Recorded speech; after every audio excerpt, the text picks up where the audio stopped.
My God. Good evening, everybody, and welcome to Delta Green's Impossible Landscapes here on Lost Caravan RPG. I am Doc, and I am and have been your handler these past 4 seasons. I use he, she, or they pronouns, and Judge, if you're hearing this, please give us Mackenzie back. We're so glad that you could join us here for the finale of this series, which has been long in the making, and still surprises in store, right? Because that's the way you got to do it. It's got to end with a surprise. So we'll see what happens. Is it going to be a good surprise? I can't guarantee that. But there'll be surprises. So we're glad that you're here to experience that with us. We need to draw many of these stories to a close. So I think we should jump right in and go around and meet our cast to ask them, hey, what's up? Don't talk about feelings. Just give us a lore drop, and then tell us just, I don't know, like what you like best about me. So let's go around the circle. And we're going to start. Well, it's not a circle, to be fair. So we're going to start all the way at the far right end. And we did that last time, didn't we? Yeah. So we're going to start with Turk. So we're going to start with Turk, and then we'll do Colin. So Turk, you're Turk. I am. Or, well, you know what? We've been playing this game long enough. You all can call me Turk EXEUNT. Oh, honey. It's an honor. Please, Turk is my father's nickname. Really? No, not a chance in the world. Oh. Anyway, yeah, that's me.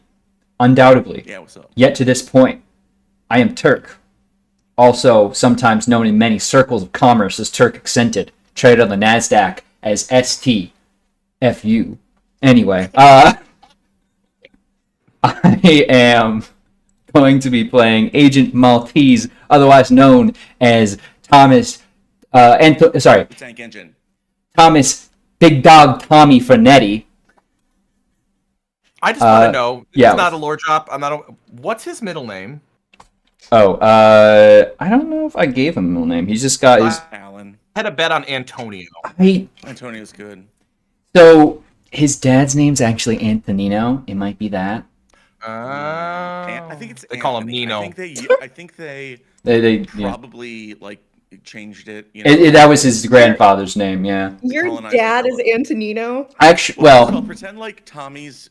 actually, I think you will find that we said last time Where- Tommy does not have a middle name. So That's that a no? True. Is that a no? Thomas That is Elizabeth deep Fernetti. lore. I don't remember that. Is that actually a lore drop that he doesn't have a middle name? Turk, Colin, and I have hijacked your intros. no, it's Yeah, fine. sorry. I do have a fun. I do have my fun fact. Yeah, is, lore drop, lore drop. My lore drop is Tommy's going to live. Wow, you seem so confident. Damn right. Does that mean Wait, it has to be what? true? Can we all do that? No, No, it does not mean it has to be true. just no follow up questions or changes. He laughs. Yeah. Anyway, thanks, Turk. We love you. Let us go We sure do, buddy. over to. Oh, Sam just showed up on my screen, so now we got to backtrack and go over to Sam. Sam, you weren't on there. Turk had you invisible for a second. Where did I go? Did I? I don't know, but now you're here, and we're also Oh. glad. Sam. Sam has been the fifth Beatle, if you would, if the Beatles were subject to horrors beyond their comprehension. Yes. Yeah. Pole. They might have been. Pole, I've looked at the king in yellow. No mask, Pole. Oh man, I read this play. Sam, Yeah. how are you? And tell us. I mean, Erin's just living her best life. There's not much to say there, right? She got into the party. These people came, took her out of the line she'd been waiting in, and brought her into the party. This is like the best day ever. Goal achieved. Goal In fact, achieved. It's the first time we've ever done this in the campaign. Erin, aka Agent Anglerfish, levels up to level 2. I can do that? No, not really. But I'm just gonna do it just because it's so. You get your spells at that We level, were- actually. I know, we You weren't got new supposed to tell everyone spells. else yet. You get your subclass. Aaron's the final Subclass. boss. You can take a feat extra crazy. Oh my god. Okay. I'll mark that on my sheet. I'm so excited. Fantastic. Anything you want us to know about Erin? Lore drop, lore Lore drop. drop? Lore drop. So, Sam, are Um, you familiar with our lore drops? We do a lore drop. I a fact about your am. character, and we are not allowed to ask follow-up questions. So it's an art. That isn't art. I'm not good at art. So Aaron Well, it can be anything. Maynard. Random lore drop would be shoot. She has a lottery ticket in her pocket that has been scratched off. Yes. And yep, that's it. That's it. Lottery ticket. I love this. Thank you. Nailed You're it welcome. perfectly. Way to go. And now let's leapfrog back over to the right towards Colin. Colin, I just leapfrogged on you. That's Colin fine. and I have been in a lot of games together, and I won't get sentimental, but it's pretty great, and he's one of my favorite people to play with. Colin, what's going on with your character and with Are we your are we your saving party? the feelings for the end, Justin? Is Yeah, that the plan? probably for the Okay. best. Probably Because for we the have best. been in a sure heck I don't ton. need I this think last you. character wrong. I will say, I do think you and I have been. We have more minutes on screen together than probably anyone else for each other. I imagine. Yeah, I think that's absolutely right. That's probably right. But we'll talk more about that at the end when we're all crying and Or shit. during our next campaign. Yeah. Yeah. So you and So I will indefinitely just you and me. do. I mean, yeah. Do a little one-on-one. Yeah. Yeah. So what's up? Yeah, I'm Colin. Colin Omicon on the internet, and I play games mostly with Justin. And I'm playing Nicholas, who like. Okay, I'm supposed to say feelings for the end, but I'm already getting emotional about the guy. Just a character that I just. real. Oh, sorry. He's a real Something piece of bad. shit, and that's why I love him. He's a real piece of shit, but he turned out to be okay. In a way I kind of didn't expect, because I sort of designed the character to be a piece of shit, but Yeah. I ended up loving him. I ended up loving him kind of more than almost any other character I've ever played. So I'm I mean, you very only sad had to him see him go. for like 2 seasons, Yeah, and the arc even within those 2 seasons, pretty amazing. he's a really tarot changed. card now. Yeah, he is a fucking tarot card now. He's changed a lot, and I love him, and I'm gonna really miss him. And it feels, if any of you folks out there have never done a long-term stream game, it is the absolute weirdest feeling in the world when it ends. If you've never done it, I recommend it. because it hurts. It is like a friend died. But lore drop for Nicholas this week is that Nicholas is nearly in his 30s, and in his entire life, he has been in love twice. That's sappy and horrible. Mm. We just jump right to Lonnie to prey on her emotions, or should we go with Jana? Jana, what's up, baby? How you doing? I'm doing all right. Hi, I'm Cyberella Draws, and I'm playing Marianne / Maple, depending on how things go. Let's see. The lore drop. You said not to get into feelings, but I do what I want. And That is so your MO. that, Yeah. that is my MO. In the case of Marianne, there's been something that's been in the back of her mind this whole entire time. There's been a couple things, but this one is the biggest one. And she's been doing her fucking best to ignore it as much as possible. But the thing in the back of her mind is, we keep calling her like the real Marianne. Is she even Marianne? Ooh, Because does memories make a person? that's the kind of So stuff that's interesting. there's that one. You also asked what my favorite thing about you is, and you're a pretty, pretty princess. Thank you. That's Thank you. Okay, Jana was the first one to do that. I mean, Colin said we were in games together, but I mean, thank you. Hey, Jana, I'm gonna kill you last. I'm probably gonna die first, no matter what. It's gonna happen. You'll do your Does best it- to kill me last, and yet I'll do My my favorite best to kill thing- you last. My favorite thing about Justin is that Justin gives really good hugs. Oh, Colin. It was a really good hug. Oh, a slight increase to the chances you'll survive. Oh, Hi, Jim. Jim just came in from his own stream. Hi, Jim. Sup, Jim? Doc is here. Lonnie, darling. My Yes, friend. hello. What's up? Nothing much. Kind of terrified, but Mhm, you know. mhm. I mean, basically tonight I'm going to be playing Thelma Griffin Myers, Agent Mayday, a character that this actually is my first really full stream that is coming to an end that I've been in for 3 seasons. So, feeling those emotions, feeling that. My favorite thing about Justin is that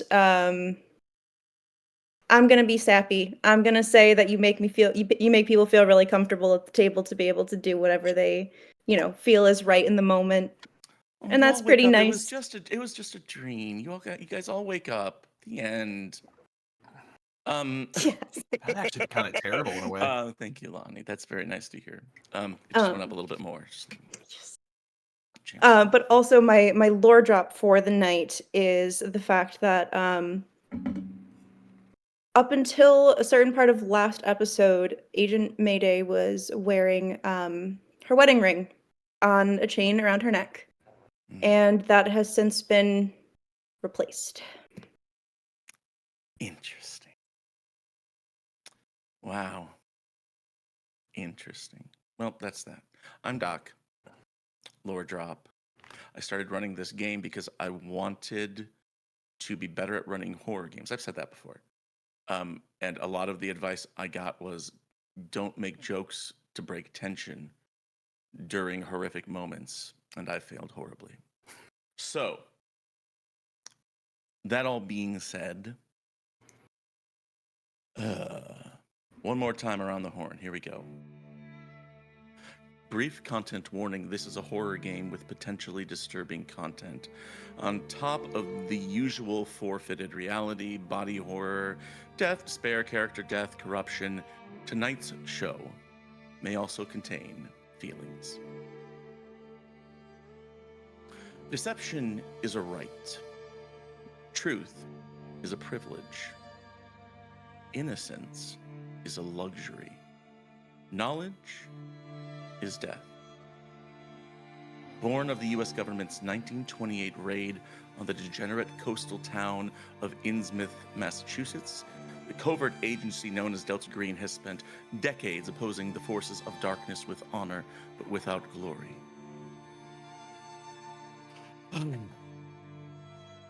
Delta Green agents slip through the system. They manipulate federal bureaucracy and they push the darkness back for another day. but often at a shattering personal cost.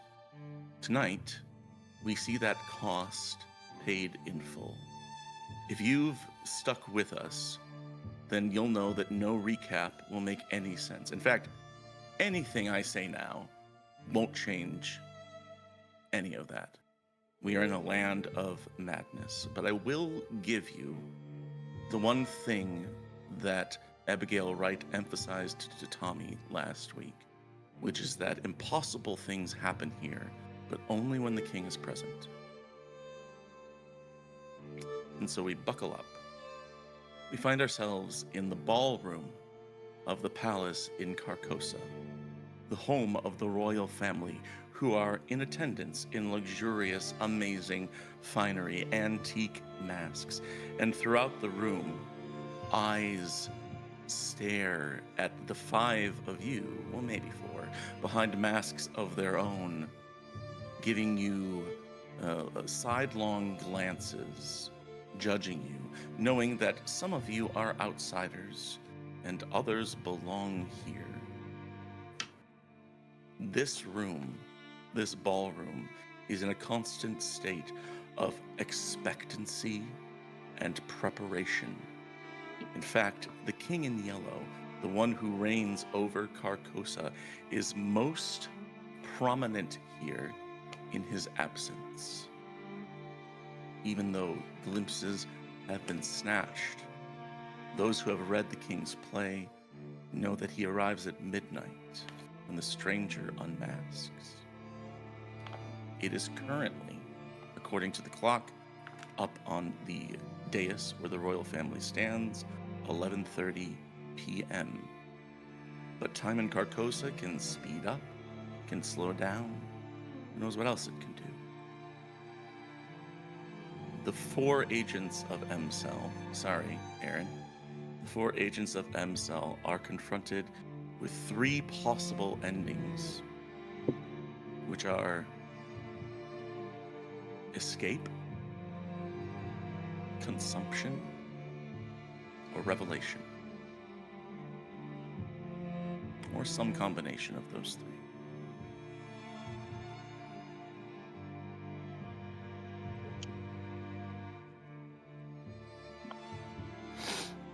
Escape sounds nice. Well, we should do that one.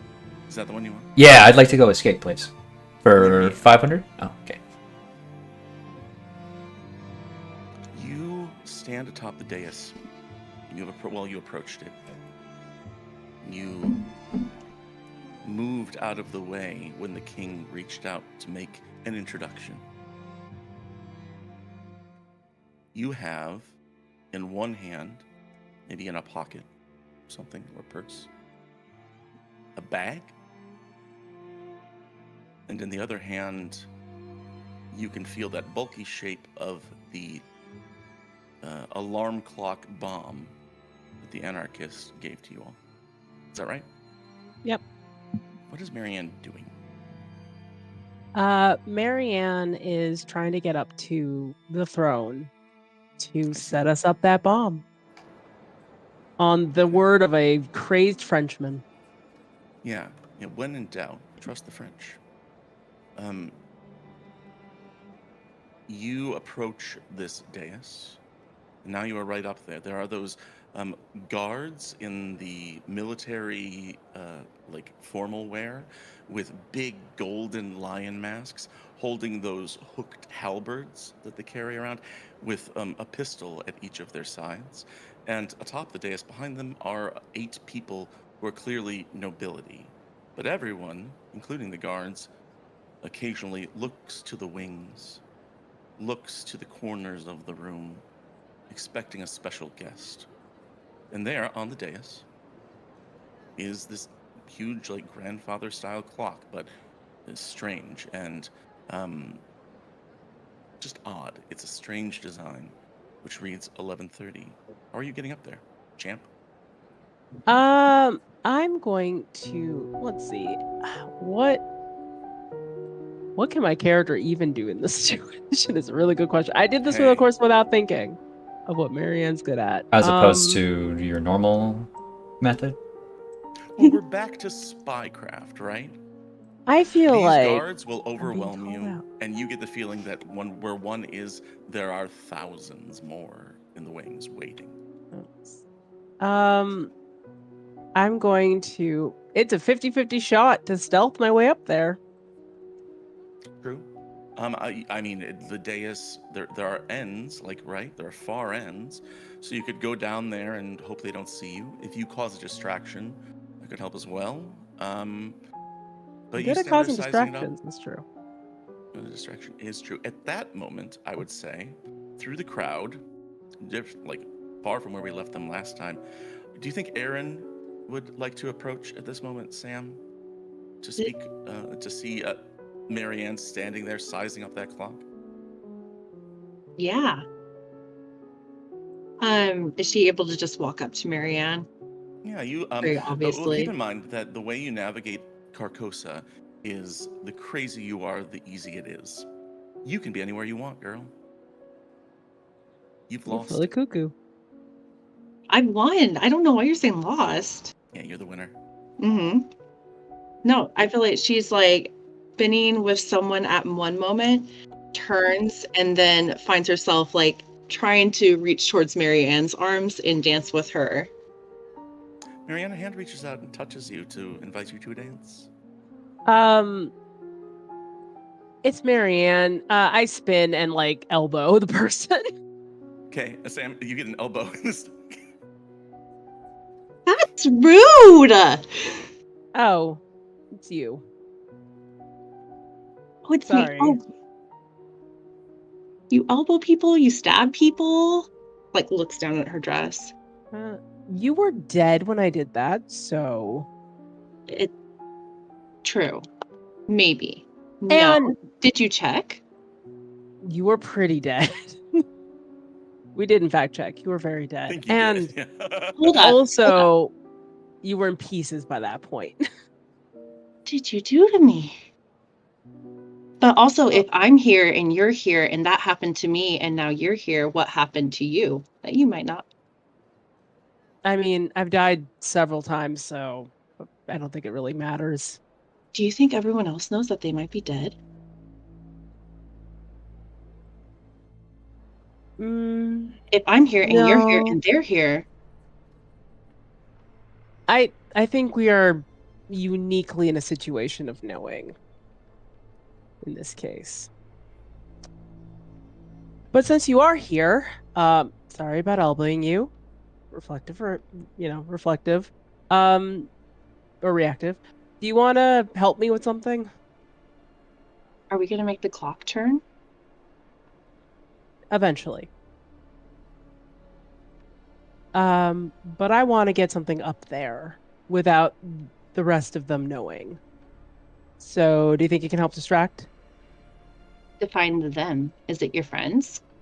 No, the guards and the royals on the dais there. But what are you trying to do? I'll Leave a distract gift for the them. king. Oh, a party gift? Yeah, I think, to be fair, I think he wants me to give him the gift. So I'm going to. Yeah, any way to help you get the gift. Thanks. Actually, to be fair, you might have a better luck getting it up there rather than just doing the distraction. You seem to be able to navigate the place perfectly fine. Yeah, I'll put the gift up there, but it's from you. Did you put a card on it? I'll pull out. Do I still have do I still have the invitation? Yeah, you do. You had to show it at the door, but you got to keep it. Okay. Well, actually, I never got to show at the door. I died. So That's true. So take either out- way, you still have Damned. it. I'll take out I take out the invitation and I'll take out my knife and I just slice my thumb and Okay. or slice my index finger and I write my name on the card and affix it to the bomb Okay. Oh, All right. and Yeah, then so you hand get- it to her. Uh-huh. I'll set the timer and I hand it to her. If you can So put this right behind it. Aaron, she hands you this thing. It is like what we would think of as like a Looney Tunes bomb, and there's like big red sticks of dynamite with an alarm clock on it, and apparently now a card. By Marianne Johnson in blood. If you can hide it behind the throne. That'd be helpful. This is a weird present, but okay. What can I say? The king has weird tastes. She's gonna just walk up as happy as can be with like a little skip in her step and gonna place it. Walk up to the guards. There's a row of guards there, and one of them just turns and looks at Hey. you. I'm present. He looks you up and down, and then looks at the bundle in your hands. Now, here's the funny thing: is like I was thinking, should Aaron make a human roll on Marianne here? But Aaron was a therapist. Aaron had incredible interpersonal skills, but they're also kind of gone. In this case, I feel like a little persuade is okay. Yeah. I know you don't necessarily have Aaron's old sheet. So, if you want, we could set that at. I'm going to say that Aaron was pretty persuasive. I think somewhere around 70 or 60, something like that. You think I But- don't have Aaron's sheet? I have it right here. Oh my God! Then roll me a persuade check, but do it at -20 because of the lost to your mind thing. That's not. But the thing is, whatever Aaron believes things to be, Mm-hmm. I feel it could be. So I don't In necessarily. Carcosa, you are whatever you believe yourself to be. And I technically did not actually lie as Marianne. I did not do that True. at -20. But insight still works even if you're telling the truth. It's like I didn't lie. I didn't say it was a bomb. Like This bomb I'm holding, I didn't say bomb. guns are just express means of delivery. Aaron, No, you get the I- impression that if you wanted, like you could go down this hall over here and turn the corner, and you'd be next to the clock. So if I place this present, and then I could hurry up and get the king to come see the present, that would be great. Because Marianne put a lot of thought into this present. It's a good idea. Yeah. So Aaron places the present and then is going to go back to that clock. And she, go ahead. One bit at a time here is that Aaron, Marianne, you see Aaron Sorry. like I'm walk down a excited. hallway in the opposite direction, and then sort of walk out from behind the clock where the throne is and stand next to the throne. And Aaron, where do you put this present for the king? I know Marianne told me behind, but there weren't presents behind there. There's no present No. pile, so I want to place it on the throne so he'll see it first. That makes sense. Mhm. You do. You put it down and just sort of leave it there. The clock is still ticking on the bomb. And then there's this big old grandfather style clock next to the throne. Perfect. I'm sure it's elaborate and gorgeous as her eyes sort of It's- trail up each intricate design. If anyone's like watching Erin, she's like almost shaking with excitement as like a hand is gonna like reach up towards the face of the clock. So Aaron, with fingers trembling, reaches up toward the face of this clock. And yeah, it's elaborate and strange, but beautiful in that way. And it is an open face, so you can reach up and touch the hands. Because the only way out is through, the only way out is through, and she's gonna move it. But how do very you move slowly, it? deliberately. Oh no, she's doing like every second, tick 1 minute, tick another minute. So 29, 28. Mhm. I guess it's counting up. So it's something like double, 30, triple 31. time. Yeah. Than it would usually be. And that we'll leave that there as Aaron slowly pushes the clock toward midnight Yeah, jump back. I can't be good. to where Tommy Fornetti, Thelma Griffin, and Abigail Wright, Charlie left, are standing facing this man who is wearing a suit that looks like it's out of the 1940s. He has this clockwork raven mask, which leads you to think that Ambrose made this mask. And he's carrying this enormous, bulky, square suitcase, muttering to himself. And Abigail last time pointed to him and said, "Look, the author." What do you do?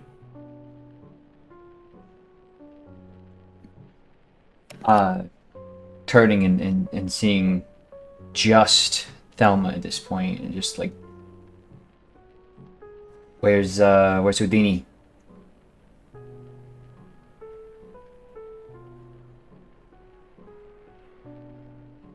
Separated. Oh, of course. All right, so much for the fucking buddy system. You didn't listen to the buddy system either. I know I didn't set one up, We so tried. that's why there's no buddy system. Anyway, if you can't find each other, then I don't feel so bad about getting fucking lost, I guess. Anyway, I assume emotions towards Abigail, right? I'm assuming you already know this is Thelma, and I don't need to introduce you, but Thelma, this is I know Thelma. Abigail, right? We got her. This woman greets you. Blue dress, beautifully made, similar in style to the ones you had made, but not a duplicate. A mask of a cat that is also a clockwork mask. And she takes your hand affectionately and familiarly and puts your hand, like clasps your hand between hers. And she says, "Hi, Thelma. It's really great to meet you. I'm so glad you're here. I don't know what to say. When she greets you, just as an immediate read, she has this impression of serenity and understanding. As somebody who's chased after knowledge your whole life, get the impression that in this moment you could ask Abigail anything, and she would tell you. I think she'll look at Abigail in that way. And a little bit of awe that she's meeting her. Just kind of like she'll almost like be shaking her hand, even though Abigail is like holding it and not like shaking it. She's kind of like the woman who started it all. Oh, that's not me. I mean, I guess you're part of the story, in a way. My story started with finding you. And Maybe. right now seems that I found you, but I've lost someone else. Who are you looking for, Nicholas? Yeah. Have you seen him? Do you know how I can find him? She looks around the room and she says, "He's here. He's probably doing something important. Let's talk with Mr. Linz first." And then she gestures again toward the author and says, "I told your friend Tommy that, if you have his bottle, that can be, it can increase your odds of getting out of here before the king arrives."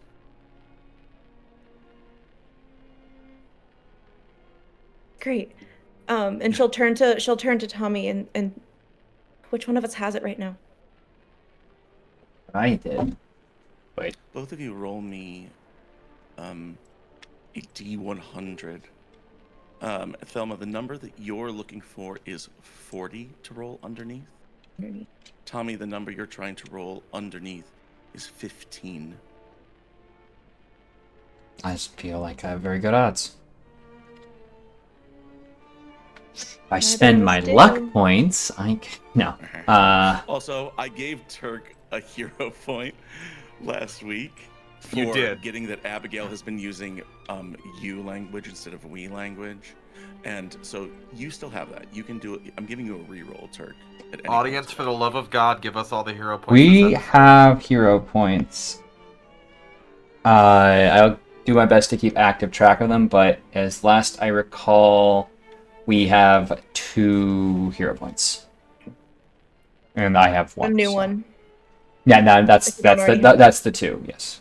There's a Tommy exclusive one. There's a Tommy exclusive one, just for me special. I don't like my chances of rolling under a 15 on a D100. in the interest of living, I might save that hero point reroll.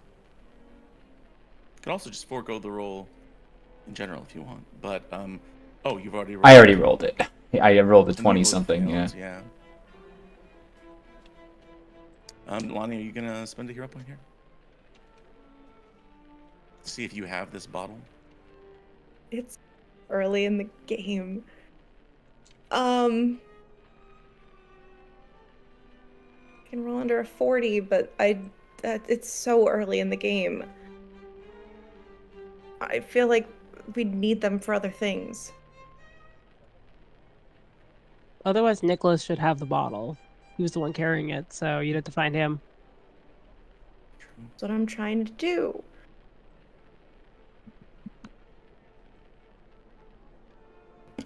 For what it's worth, I tend to agree with you. I think it's early days for hero points. But that could come Need a back to bite us in the ass, who knows? The clock is literally ticking. Yeah. All right, so we don't have it. At the moment. At the moment. I mean, the author's here. Could you, like... I don't know.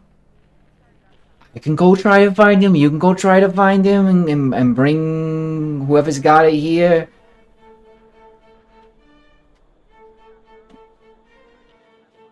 I can go try to find him. Ooh. No. Better idea. Give me your hand. Yeah, it's a very, very magical thing I'm gonna do. And he grabs, and he holds your hand, and he goes, and he... Abigail, I offer my hand there as well. This is Abigail, right? Take my hand. Gladly. Can you please, Abigail, show us where Mystical Nicholas is?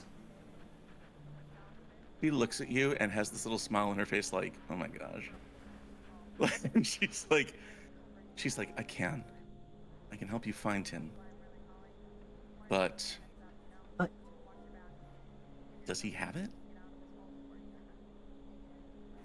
If no one has it, it's on the various corpses of Marianne. I'm going to roll a D100 for Abigail. Uh-oh. The number that she's trying to roll beneath is 50. Oh, that's pretty good. Not bad. That's a critical success. Damn, Abby! Ooh. Damn, But girl! she doesn't reach into her own possessions. She has a little clutch. Aw. But instead, Tommy, when you take her hand, she reaches out and starts giving you this light pat down with a weird look on her face, like, sorry. Oh. And then reaches inside of the pocket of your coat where you just felt Mm-hmm. and pulls out the bottle. You did have it. All right. So, why do I even bother thinking about these things? Of course, you're a fucking magician too. I mean, is that really important right now? No, She no, it's extends the bottle to you. no, it's not. Thank you very much. And I turn and I let go. Thelma's hand. Look, I don't know about you. I'm getting the fuck out of here. As many of you as possible. So I'm gonna give this bottle to this guy here, but if that starts a process, I will keep that door open as long as I can. But, like, time is of the essence. And as all of you look over at the clock, maybe this is the first time you've seen the fact that Aaron is like climbing up on the clock. Mhm. And I don't know, Sam, what do you think? 11:45? Oh, you're nice. I was like 11:50. I think 11:45 is good. 11:45 is Get good. your hands off there, you crazy bitch! And keep in mind, she's an ocean away from you. I know, I still shout it. I now look back to Thelma. I'm bottling. I'm sorry. I gotta get Eddie and myself. We gotta get Eddie out of here. We gotta get you out of here. So go find your mans. Go find Marianne. Shoot her if you can. I don't know, thunderbolt or something. And what do you do? I turn and go to the author. You approach this man who is nervously pacing back and forth, saying, "All right, where are you? Where are you, Dexter? Come on." He turns to regard you and say, "Oh," he recognizes that you have a similar mask, and he's like, "Another one. Yeah, hi. How are you?" Well, I'm doing great. Anyway, this is for you. "I'm JC. I know. What's for me?" I hand him the bottle. He takes the bottle and looks at it, and the look that spreads over his face is one of euphoric ecstasy. And he looks at this soul bottle with his name on it, and he starts to laugh. And it grows. So it's like...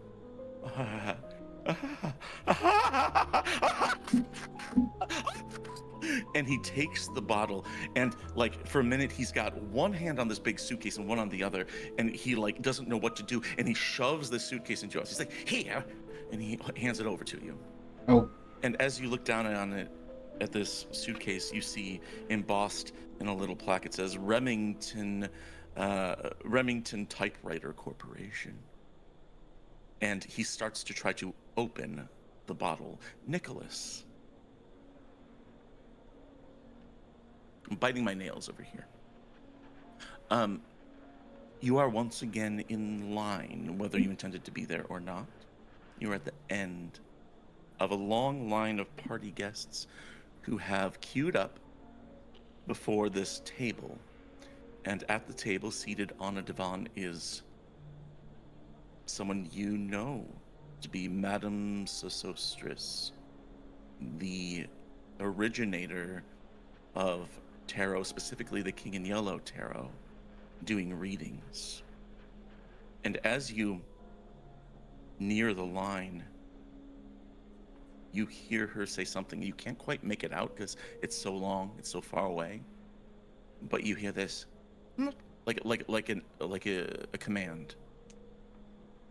And someone standing next to her walks up to the first person in line and starts to sift, sort of gestures to one side, and the person walks away, and the next, and the next.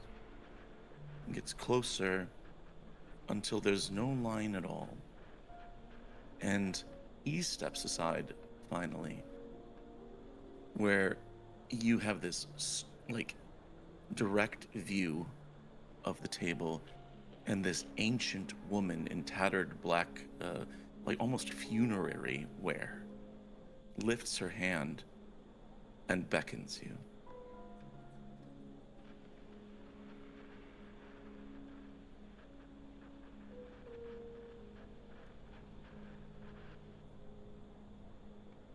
You're muted, but I like the horror of it.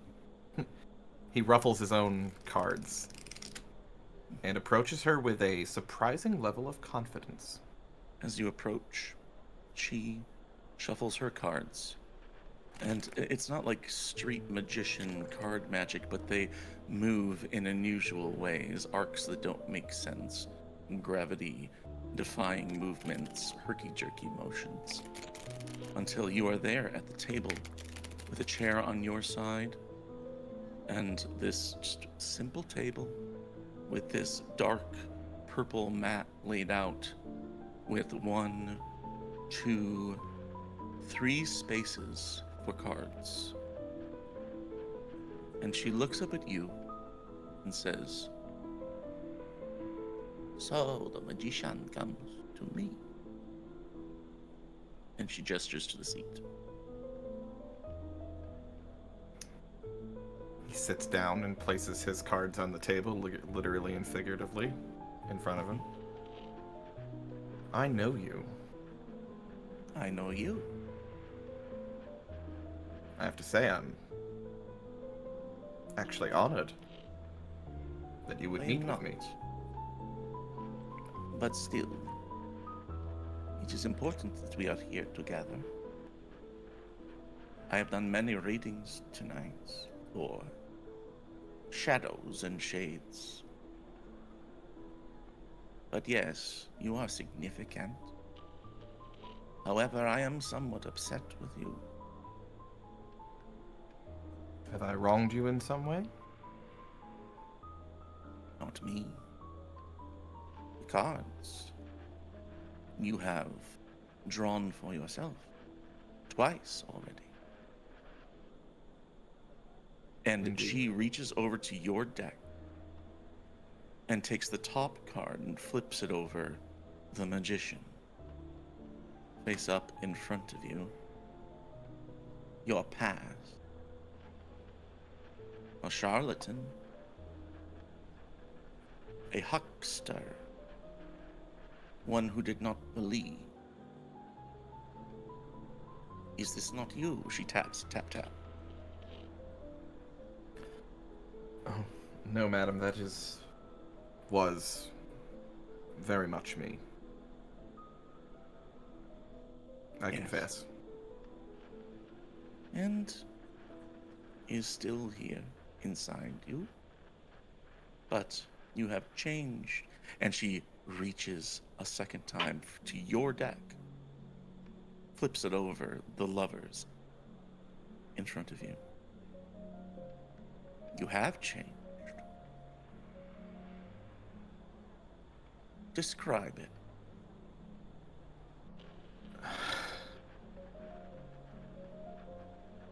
Describe it. Yes. You have read the cards, no? You have the gift of sight. What is this change?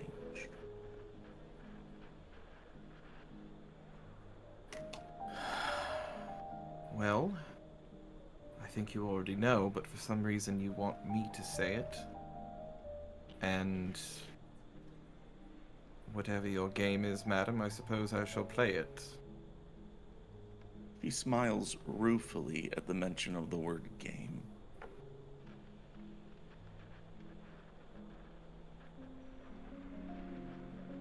I spent most of my life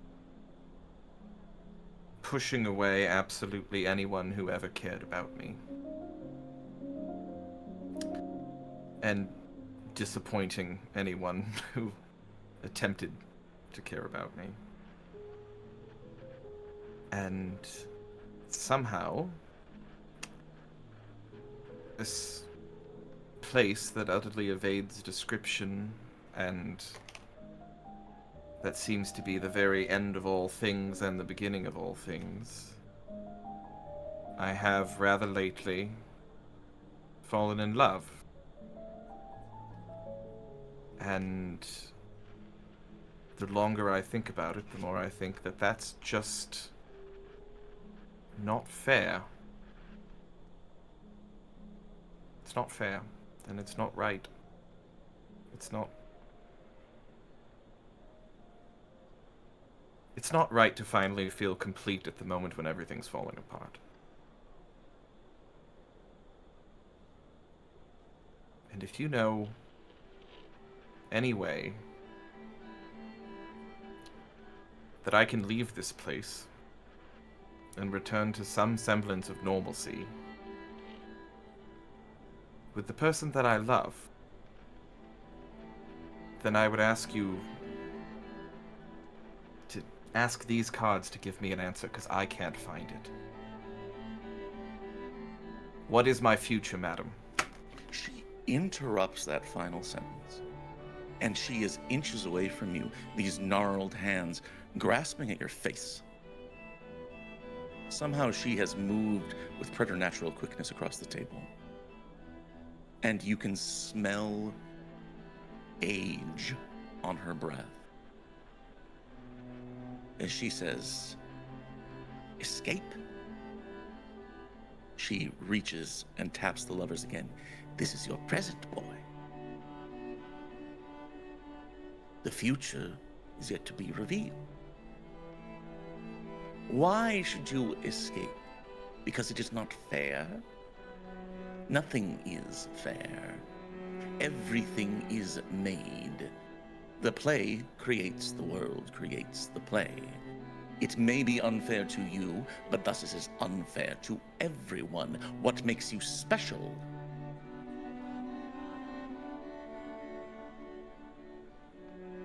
I'm not special. I've really wanted to believe that I am. Ever since I've been here, I've wanted to be the magician, to think that I'm set apart and unique. But I'm not. I'm not. I'm just a person. I'm just a man. I'm just Nicholas. But I see. You Yes. are a fool. I don't But recall this deck drawing that card. has no card called the Fool. We're going to cut away there and go back to the dais, I think. Aaron's still up there. Now it's 10 to midnight, for sure.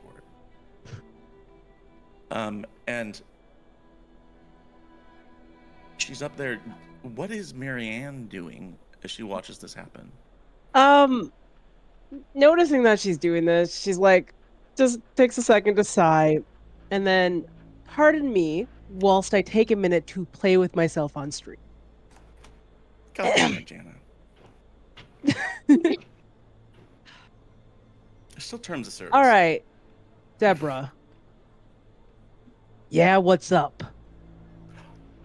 I'm gonna do something, and I'm gonna need you to keep me in fucking check. Oh, that's what we're playing it like that.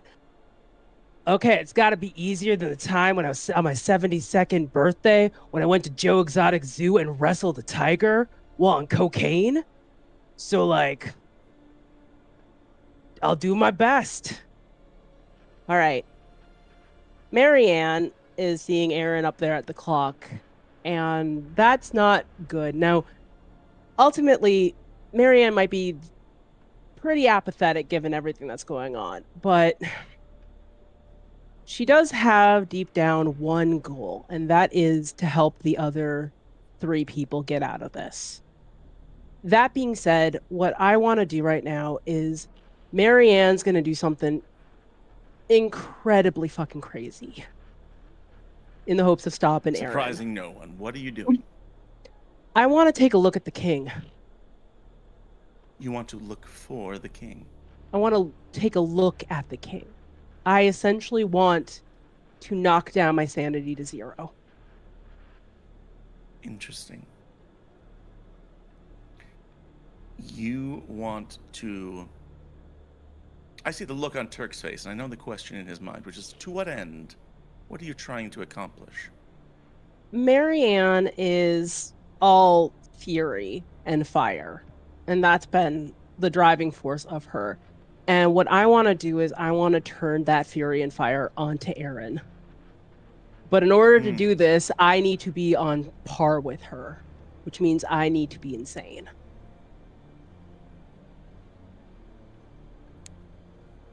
Okay. I want to buy them time. All right. This is a roll. This is a search check or an awareness check I'm bad to at make both the of king these. out. Wherever Well, I know where he may is, right? be. Because he put his... Oh, I guess he shifts around. I figured he's behind that curtain. He is outside of reality. And to say that he moves does him a disservice. I don't think I have any awareness. Or wait, is awareness a thing? Or is alertness, you mean? Alertness. My alertness is 59, and It's my not bad. search is a 30. We'll do alertness. Please Okay. succeed. Success, 53. A 53. You turn away from the dais, scan the crowd, looking for the king. You want to sacrifice yourself.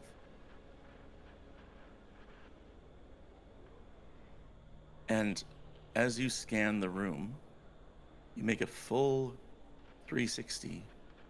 You get the corners, and in dark places, in shadows, behind curtains, within the crowd even sometimes, you think you catch a glimpse. You think, oh, but then you look again and he's not there. And so you keep moving methodically using Marianne's training, all of her agent know-how to scan a crowd, whatever Deborah has as well, you know, all of that stuff.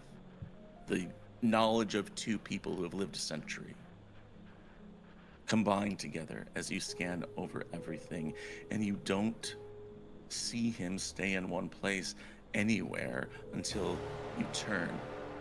And he is standing there at the dais in front of you, hulking, towering over you. Now, Aaron, it's 5 minutes to midnight, but you just noticed that the king showed up. That's all I was trying What to do. Aaron do? Erin's hand like freezes on the clock as I feel like she doesn't look behind her to see that he's there, but just knows that his presence is there behind her. Yes, you feel it. Yeah. It also has that smell of rotten flesh and Cinnamon. And it feels like her skin is just crawling with the legs of little beetles as she finally like lowers herself from the clock and just very slowly, as this is like the moment she's been waiting for her entire life, is like gonna turn to face the king and then like full on like sprint towards him with her arms like held out wide as though to like embrace him. Jen, is there anything you're doing to get first in line to see the king before Aaron hugs the king in yellow? I think, like I said, I was aiming for fury. So I think, yeah, I think this is going to be just, I mean, I see my brain's gonna break the moment I actually have glimpsed him. Um, Probably safe to assume. Good guess. We take Marianne's hand. We can hug him together. Both of you see him. Aaron's already at 0 sanity, but I need a sanity check for Marianne. All right. 58 failure. Failure. Upon seeing the king, just being in his presence, you lose 5 points of sanity. Wow, that's very little. I figured it'd be a lot more. Right? It's almost as if he's wearing a mask. Right. And in that moment, your head is spinning and humming, and to be this close to him is painful. It is like standing too close to a campfire. You can feel the heat. It's not burning you, but you can feel what are like the hairs on your arms singeing. But also in that same moment, you see the world around the king start to react to his presence. There is this sense that all of the guards are leaning away as if they're both basking and recoiling at the same time. Space-time slides away from him actively. The dais itself warps and bends. And at that moment, the king turns to look at Aaron. You find yourself, Marianne, frozen in place for that same number of rounds as you lost sanity. You can't move. The king turns to regard Aaron Maynard. Sam, Mm-hmm. what's something we need to know about Aaron before we say goodbye to her?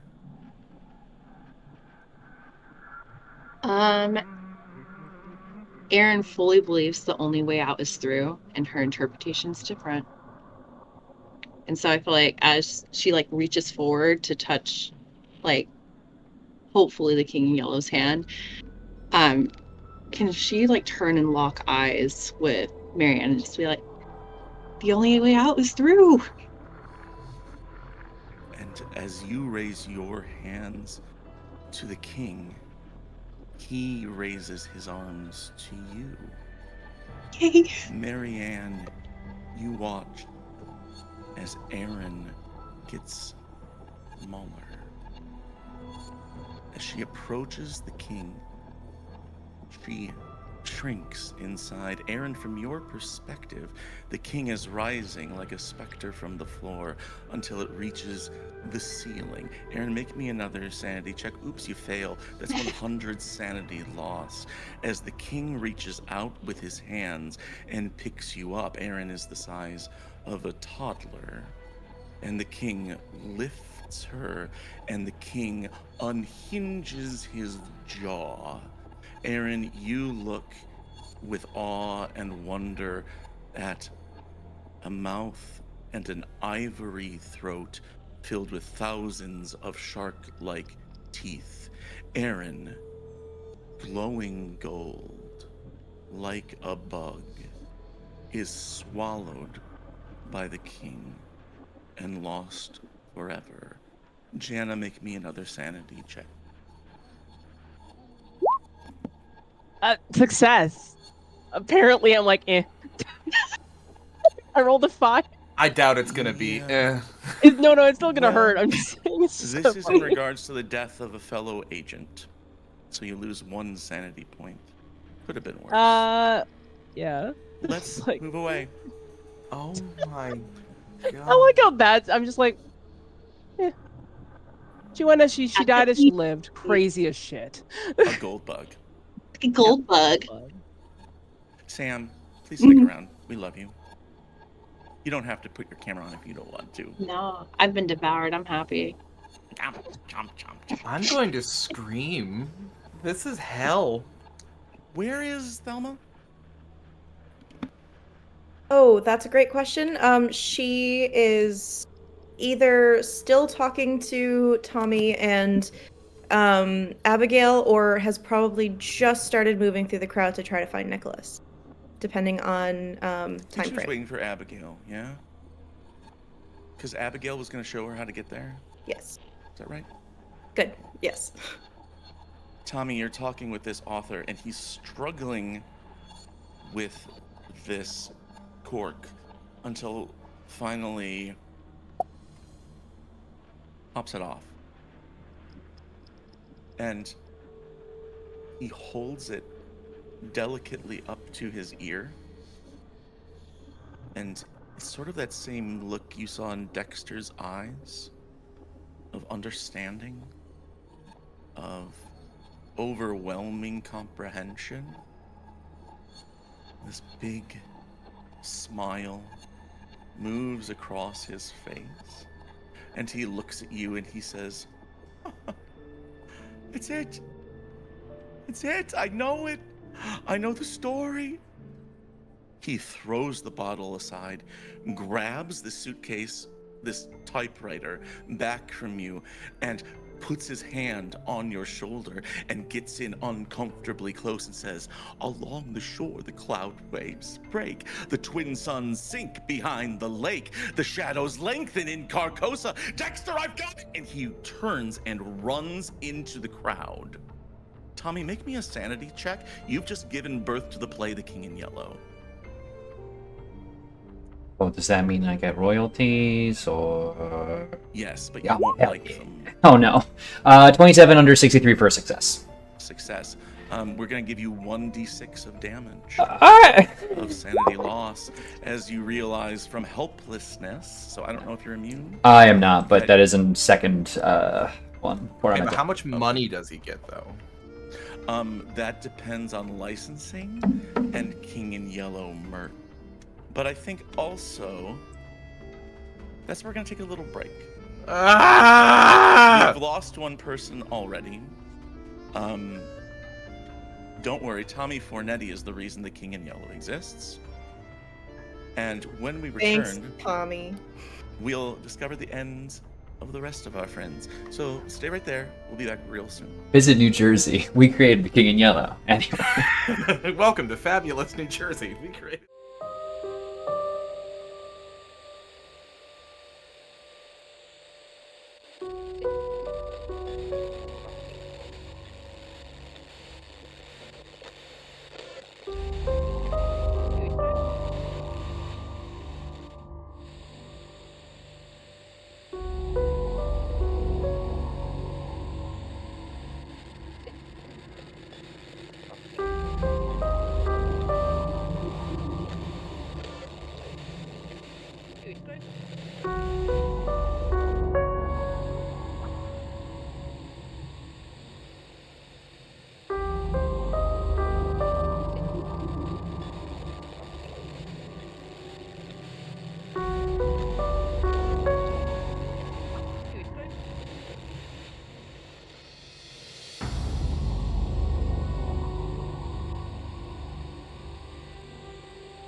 Welcome back to Impossible Landscapes, the series finale after 4 seasons, where the group is currently trying to convince the King and Adam that they're all made of atoms.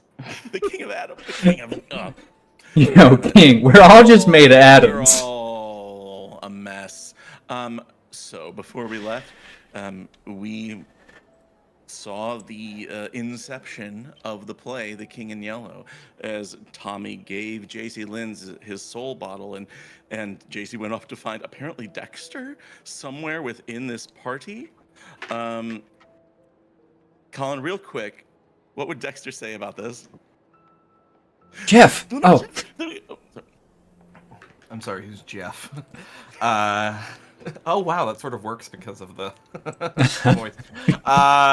Well, I think what he would say about it was, "Eureka! I'm a fucking genius." Where do I sign, JC? Excellent. And he will be collecting the checks till kingdom fucking come. or the And, king you does know, come. To be fair, like, if we are making this canon, I mean, Dexter's name is never on it. Poor Dexter. Yeah, it's true. He'll Yeah, always he have never. The city never sleeps. He'll always have the city never sleeps. Yeah, he never got credit. Fucking. That's a whole revenge quest plotline. All right. Let's focus back in on the horror at hand. Yes. Tommy, you just saw JC Lynn's run off. Thelma, you're just a little way behind him, standing next to Abigail. Tommy, do you do anything right away? He ran off. She was going off with Abigail. Into the crowd, and you immediately lose him. This crowd continues to be disorienting and hypnotic. Yeah, it's a soup of people. Yeah, it's people soup. It's Sunday sauce. Okay, I mean, yeah. Sunday sauce. It's a Sunday sauce, and everything's already thrown in. I mean, we haven't even taken out the spice bag yet. Nope. Anyway, but to keep track of Thelma and Abigail, they had gone already. I had told them to go find Magic Man. Yep. And You so did. So you're looking for them. I think he takes a second and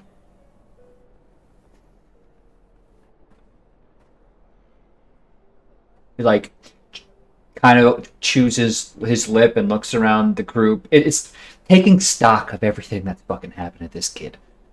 You know?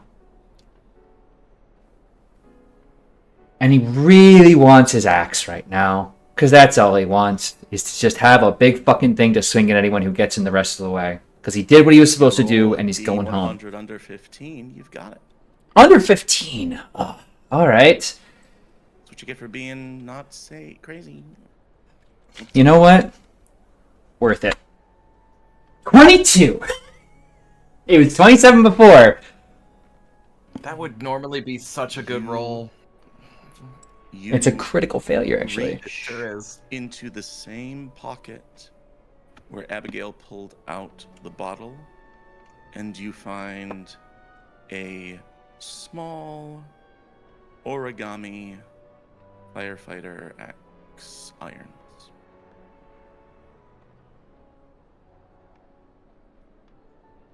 Stares at it. Tries to just rips it in two. We cut over to Thelma and Abigail walking hand in hand through the outer reaches of the crowd. Abigail turns to you and says, "So, Nicholas?"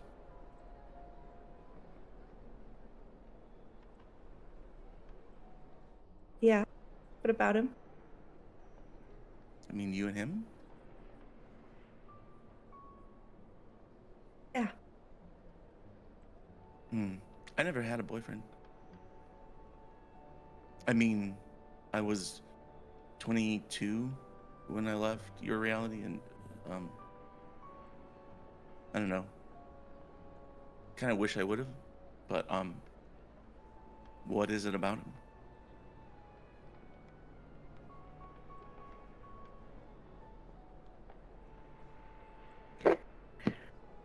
I have had boyfriends before. Husbands. I know. Well, but I have never felt empowered this way. And it's not even that, I just thought that there was something missing. It's like I didn't even realize that I was missing it until it was just there. Now I can't lose it. He smiles sadly and says, I can relate to that, but if I tell you how, I get the feeling it won't go over well. Does that make sense?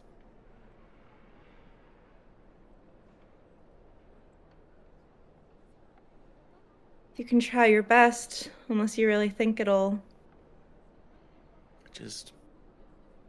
She looks at you and she says, I found something I didn't know I was missing.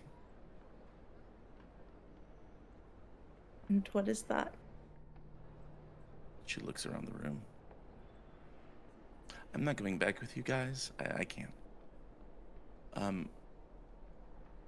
I'm here.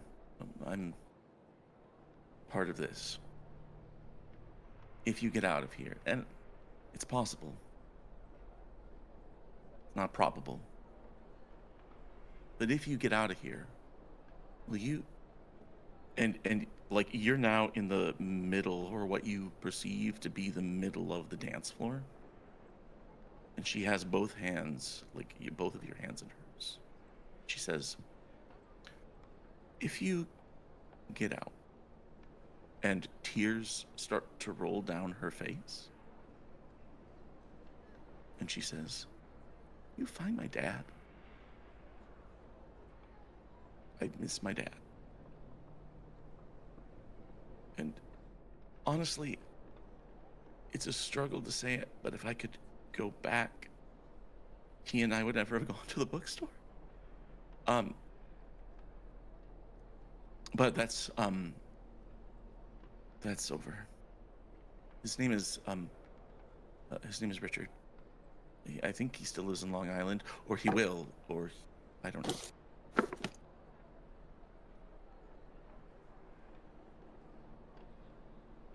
Try my best, but do you remember the year that you last remember being not here? I don't remember, but I know that doesn't sound like it makes sense. It makes a lot more sense after being here for a while. Okay, good. I think you and me could have been friends. It was 1995. I went with my dad to this bookshop in Manhattan. Didn't have a name. We just found it. This strange little, I don't know, Ethiopian man was running the place or something. And gave me just what I needed.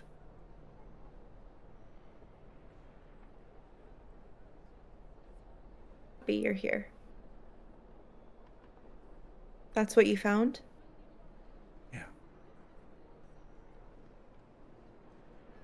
So, what do you want me to tell your dad if you were thinking that you would have never gone to the bookstore? Do you want me to thank him? That doesn't feel right. Maybe just tell him I love him.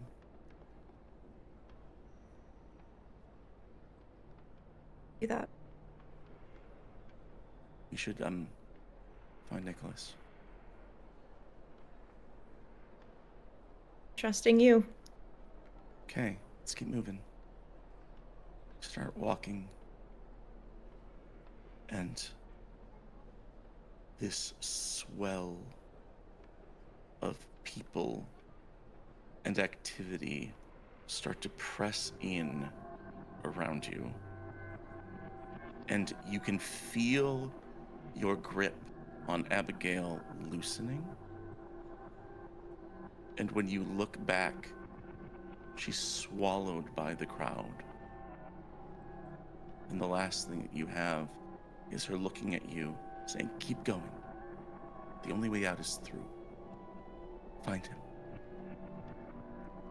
And she's gone.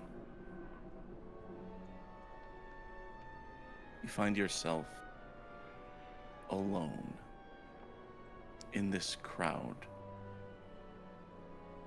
looking for Nicholas, but only finding judgmental glances from the corrupted nobility that dances around you as you stand in the center of the floor. Nicholas is seated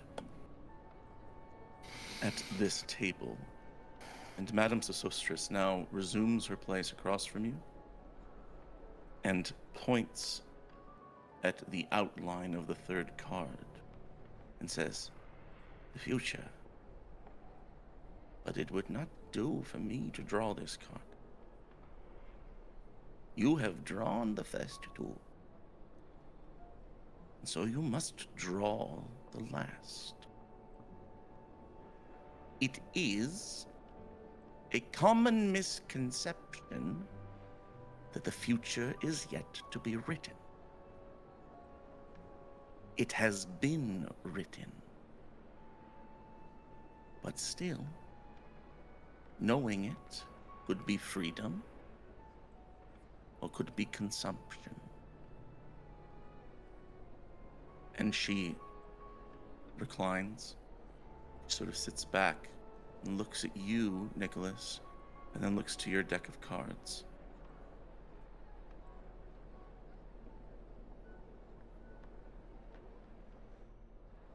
For as long as I don't draw, does that mean there is no future?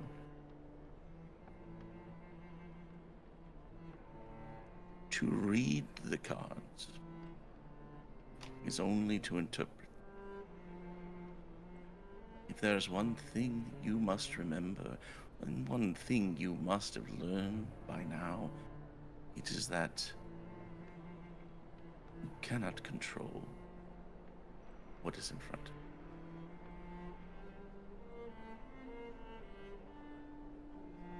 No. No, I can't. I thought I could. I thought that's what Carcosa gave me. Sort of, preternatural abilities to control my environment. I don't think that that's really true anymore. No.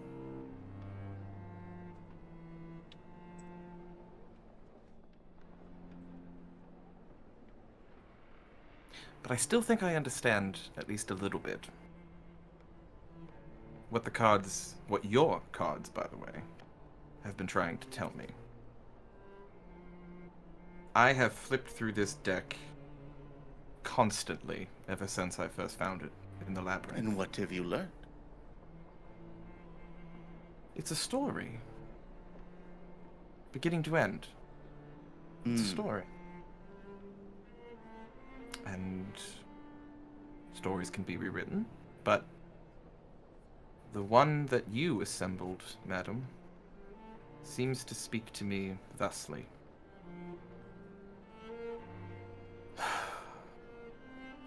I am the magician, or at least I was. In your deck, you elected not to put a magician, an interesting choice. I encroached upon your deck by being a magician. And for that I am sorry. But I've noticed that there's an analog in your deck.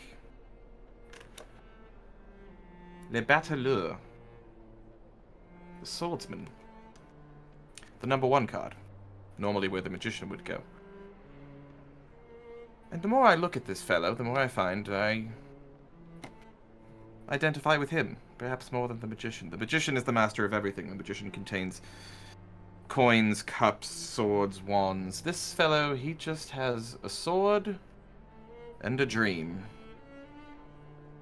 He looks awfully lonely. Clearly a path in the middle of nowhere where there's no one around. Standing amidst the ruins of some lost civilization. I have been this man, madam. I have stood amidst the ruins of my own life with nothing but a sword to guide me. So, if we simply take these in order, then. If I'm Le Bateleur,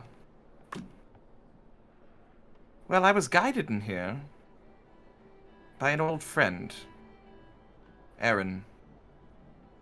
She was kind, and she showed us the way to this forbidden knowledge, and ever since I've stared at this card, all I can think of is, well, surely that's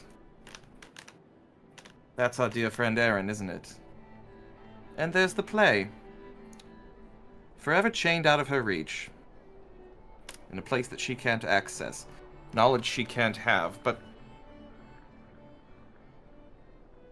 she let us into this party, and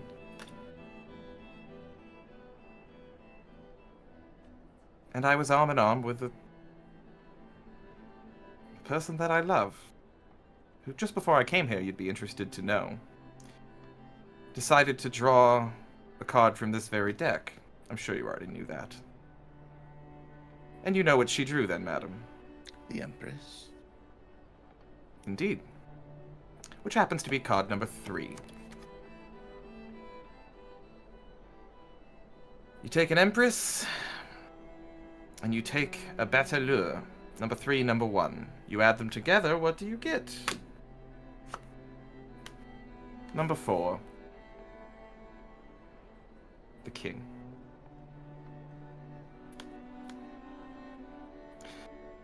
It's some sort of test. The King is trying us, I don't know why. But if I continue the story onward... Jupiter, the Tormentor. Whatever this place is, it's torturing me. It's torturing me being apart from her. We were separated cruelly, and now I wish to bring us back together, but I must first go through this. I must have this conversation with you. I must reflect upon how I got here. I have to suffer the slings and arrows. And that's fine. Because number 6, there's something waiting at the end. How do I get there, madam? How do I get there? Well. Oh, you no. have said it. Don't Oh, worry. you wish to answer. You're being rhetorical. Yes. If you wouldn't mind me a slight Very rhetorical well, I will not flourish. give you an answer. Because I think the answer is the next card. And It what sits atop your deck right now.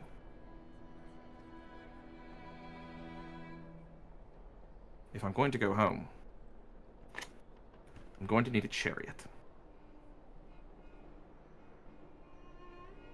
She smiles and says, well, if you're finished, I am. you have said yourself that this story can be written and rewritten. Certainly. I am not going to tell you what these cards mean to you. You seem to have drawn meaning from them on your own, but put them back on the deck in any order you wish and draw your future.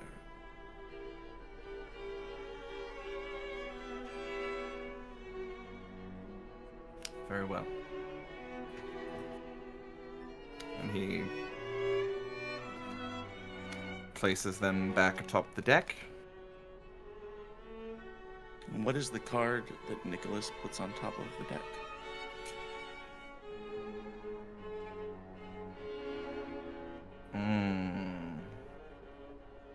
Feel free to tell us.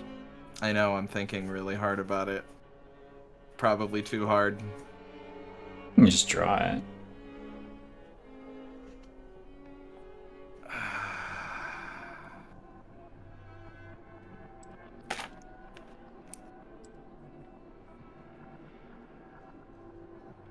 La Rue des Fortunes.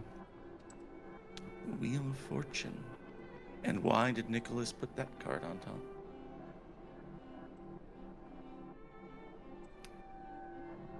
Because he can no longer pretend to have any idea what's going to happen. He knows really only one thing at the moment, and that's that he wants to escape here with someone he's in love with, but he thinks it best, perhaps, if he begin to surrender a bit of the ego. And perhaps then, if he stops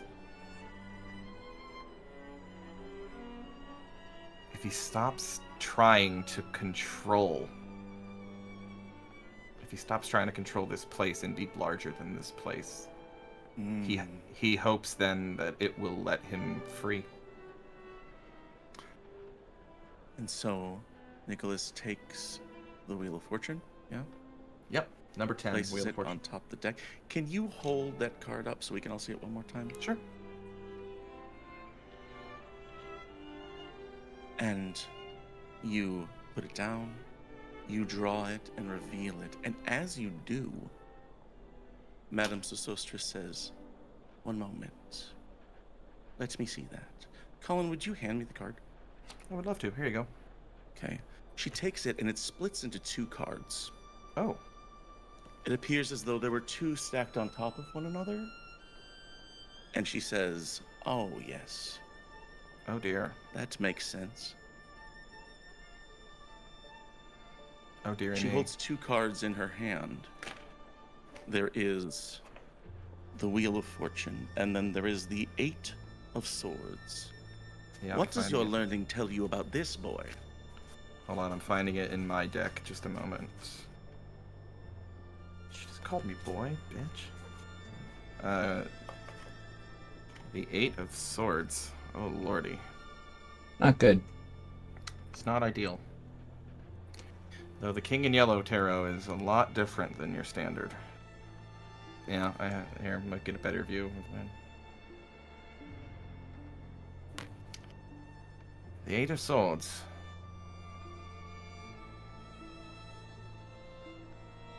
Shall I read the card for you? I see serenity. I see and I feel peace. Even when pierced from all sides, there is a release. There is a refusal, refusal to feel pain, a kind of grace under the worst of pressures. Am I right, madam? No. She takes it and says, "Well, perhaps. But the cards tell us what we wish to see and what others before us have wished. The 8 of Swords," she places it down in front of you, "is about being captured, trapped, stuck. At least, that is what it means when it is upright." She reaches down and she turns it. When it is reversed, it means independence, freedom, escape. You have a choice in front of you. And she splits it again, revealing the Wheel of Fortune, both of them filling that space. A choice is coming. Fate or freedom? Choose. And she throws the cards in your face, and your vision goes black.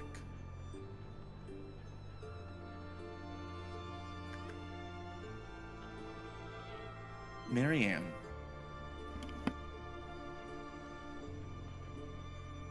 you just saw Aaron get eaten like a bug. Yeah, that happens. She died as she Does. lived. Sorry, I'm cleaning up my cards. I made a mess. Fair. What does Marianne do from here? Well, she's frozen for those whatever indeterminate time is 5 turns. You regain your independence. You can move. Is the king still there? No.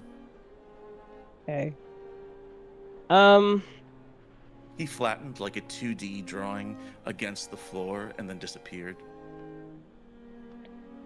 Hey, well, my plan didn't work. So fuck that. What's the time on that clock? 11:58.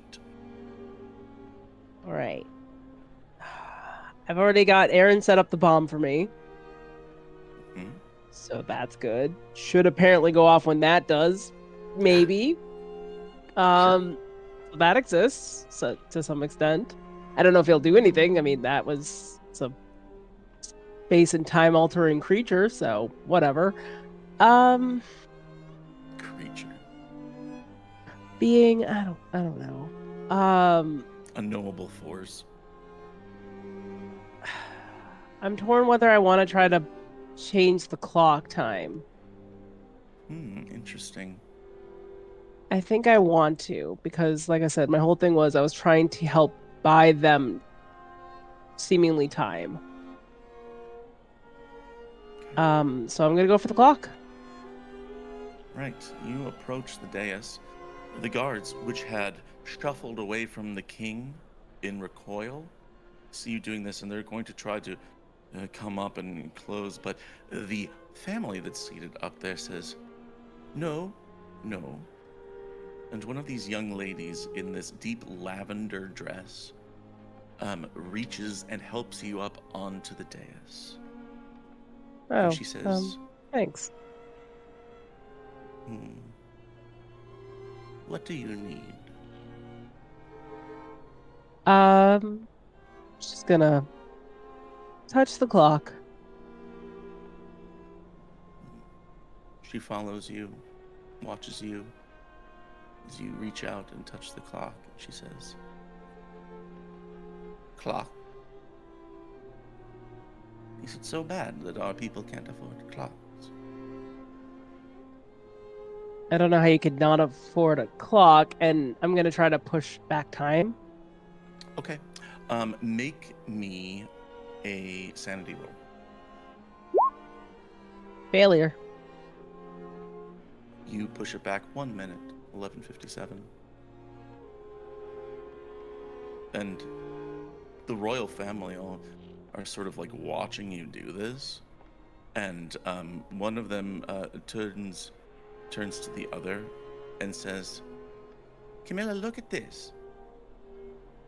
And they come over and they say, "Oh, goodness, she's moving away from midnight. But what will we do? Midnight is when we all unmask."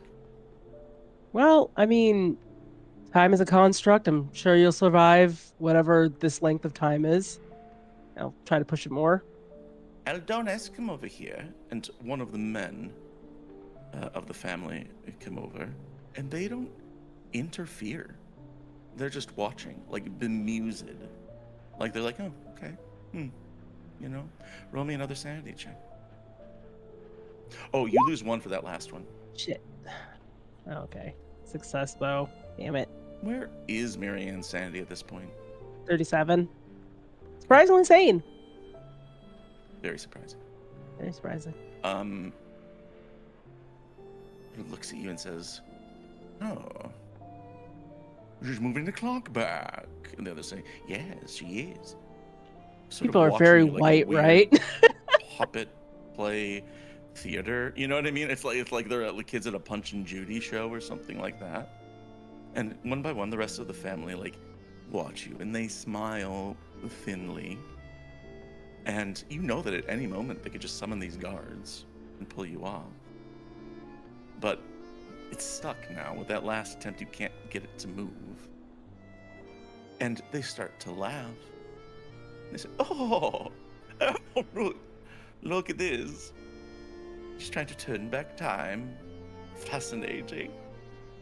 and they watch like with good humor, and then click, it goes forward because that's how time works. And it's back to 11:57 now, and they watch as if they're like watching, you know, like a kid playing a sprinkler. They're just like, oh. Okay, I'm kind of fed up with these guys. And this clock is not going to, I can't seemingly stop it anymore, so what does Marianne do here? How is she Is there feeling? At the moment, being ridiculed by these people, one, I kind of have to ask. Sorry, guys, it's a little load of a question. Are these people very white? Because they seem very white. Whether or not they are white, these guys are white. Okay. Yeah. Like, this is the royal family, right? These are the colonizers. They feel So, like it. They just give from that vibe, yes. Yeah, like a character from Barbosa, from Barbosa in like Barbosa? the 19 no Barbosa, Carcosa, Carcosa. yeah. Carcosa, Barbosa. From the Phaedos? 1950s. This seems particularly kind of triggering. Yeah, for I her. would imagine so. God, do I cost a royal family or just move on? I think I will move on. You get down from the dais? Yeah, I'm going to. The dynamite's Like, still fuck up these there, guys? right? Yeah, it's just What's the that? dynamite's just sitting. The dynamite gift is just still sitting up there. Sitting there on the throne. Yep. All right. I'm gonna try to find Tommy. Okay, and you go off looking for Tommy. Let's check in with Tommy. Tommy, you are now alone at this party, watching the world around you. What are you doing? I'm looking for anybody. I mean, ideally, I'd find Abigail and Thelma and Nicholas if we'd all get out of here. Search, alertness? I'd love to roll awareness because I don't have it. That'll work. No, but alertness You do is the roll. 79 over 78. You start to scan this swirling miasma of people. And, wow, that was a close roll, huh? 79 over 78.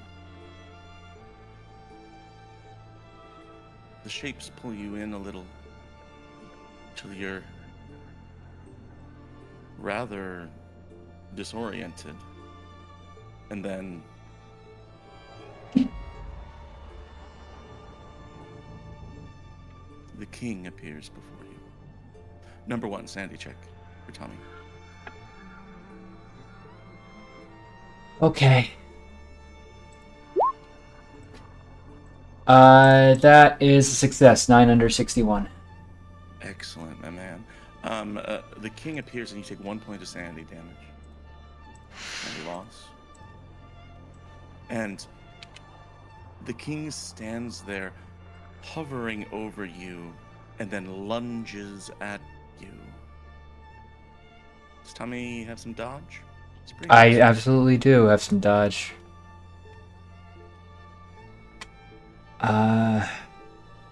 So here comes a dodge. Use it. I have my hero point. 47? I'm spending it. I not like this. 83 over. We have 83 2 over more. 47. That's 2 fails in a row for Tommy Fornetti. The king reaches out, but does not touch you. Instead, his cloak swallows you. You are lost in fabric with the smell of rot and spice and darkness. Where's Thelma? Dance floor. Surrounded by people. Surrounded by people, clutching at the magician necklace that she's wearing and following what she believes Abigail, between Abigail telling her out and through and just kind of grasping onto this magician necklace, kind of hoping that she somehow gets any inclination of which direction will lead out. Make me a sanity roll. Oh. It's an 86. Mhm. Which is the worst possible result. God, you're right. You push your way through the crowd, Wait, isn't that good focusing, here? hoping to find Nicholas. Well, 86, as we determined, is the worst no matter what, right? I guess. We've done that specific change Roll. before in Carcosa. Roll 20. Jan- By a wall. You have hero points. Yeah, Yes, I we mean, hero point Yeah. might be a decent Hero idea. point, I'd accept a hero point Do if it. you want to use it. I mean, so right now, if I fail a sanity check, normally it would actually be a good thing. It's just this is a Right. bad failure. Yeah. 86 Yeah. is bad no matter what. In our stupid house rules, it's bad. It's If you 86. guys are You might okay. find your way, Mhm. you might not like it. Right. If you guys are okay, I can redeem another one. Yeah. Well, first of all, I- everyone here is mad at you for wanting to use a hero point. and I judging knew you. it. I knew it. No, we're not. Yes, use it. Come on. All right. Okay, well, it's a normal failure. It's an okay But failure. those are Good. good here. Normal failures are good. I'll handle that. For a brief moment, the crowd quiets, and then you shake. You reemerge. You do lose 1d4 sanity. Okay. Okay. Okay. Um, Oh, did you roll I it or rolled a did 2. I? Okay. Choose you. I rolled a 2. You rolled a 1. Choose which one you want wisely. to lose. I'll take my own. You Smaller. push through this big crowd of people, and yes, you notice that the sound in the room is starting to dissipate. It starts to sound muffled or reversed or something, as like even the chatter along with the music kind of goes all over the place, and you start to push like more and more urgently until you emerge from the crowd and you are standing not in the ballroom but somewhere else. Looks like you're still in the palace, but it's like a hallway or some other room, and you're alone here until there's the king. Give me a sanity check for meeting His Majesty. And not just his arm. 35 over 17. Okay. You lose a point of sanity. Okay. Oh wait, that's a failure. Sorry. One moment. You still lose 1 point of sanity. 'Cause Perfect. That's what I rolled. Okay. The king looks at you from behind this mask. The light inside this mask is blackness. I know that makes no sense, but this blackness is so strong that it's almost blinding. You have to blink your eyes to see past it and to recognize the king. And you hold your breath, expecting the end. But when you open your eyes again, the king is holding something out to you. It's a bottle. On that bottle is the name Thelma Griffin. And he offers it to you. Marianne, Yeah, here you are. I am. Get away from the whites. Yep. With a Get capital away from W. that bullshit. And you sort of look back over your shoulder, 11:59. And you can feel the mood in the room rising. There's electricity as people are waiting for something. Maybe they don't know what. But you can see they are eager and terrified. Do you do anything in this moment? I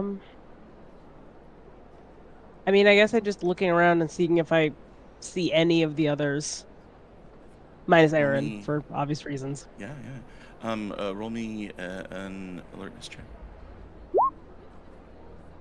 Nope. Fail. Alone. How you started, how you came to this country, how you felt when Asa Darabandi murdered you, and you would lay bleeding out. Maybe how she felt even when Marianne was there, or Deborah was there, but you don't even feel Deborah anymore. You're just Marianne. You're a little girl from Barbados. And all you can hear is tick, tick, tick, tick, tick. Nicholas. Oh, No. never mind. Nicholas, you are still in the ballroom Oh, good. when your vision comes back. It is empty. All the people that were here are gone. Even your friends, even Abigail Wright, even the weird royal family people. Look around, and the only change, other than the absence of people, is that there, on the floor in front of you, is a trail of cards. It leads out of the room and through a set of doors.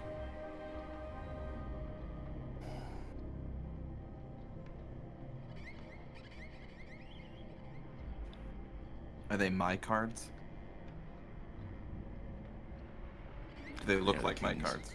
They're the king's cards. Everything is the king's when you think about it.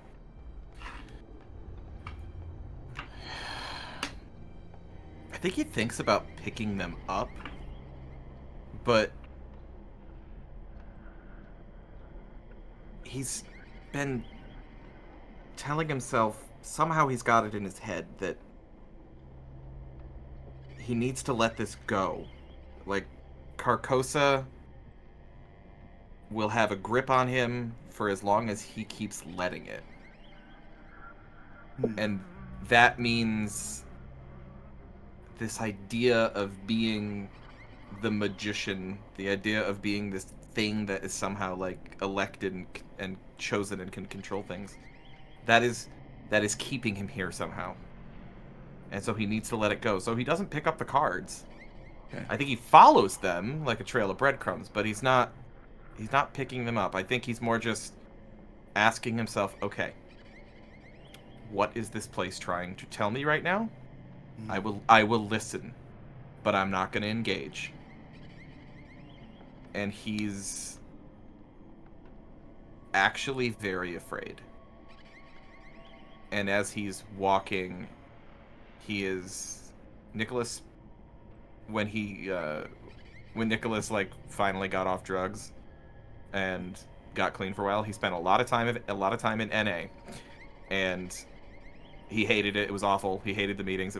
He hated everyone. It was a bunch of Jesus-y bullshit, and he couldn't stand it. But there was one thing that he liked, and it was they would always say, "Just for today, I will be unafraid.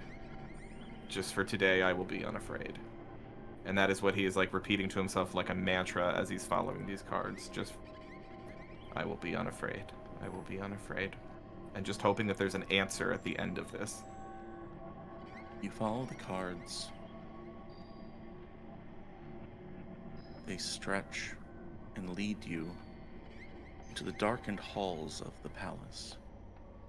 There's little light here. You can see that you are still within the confines. Eventually, cards come to, well, similarly to the Broad Albin or the McAllister, a T, a dead end where the halls, vast and tall as they are, go left and right. To the left, where the cards lead, you make out a small, uneven door embedded into a wall. The door is open, and there is light coming from the other side, a bright, disorienting light. But the door is also slowly closing. To the right is the King in Yellow offering a bottle to Thelma. Thelma,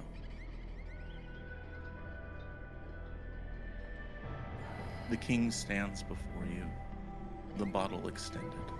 What do you do? Any indication that the King in Yellow talks? He hasn't said anything yet.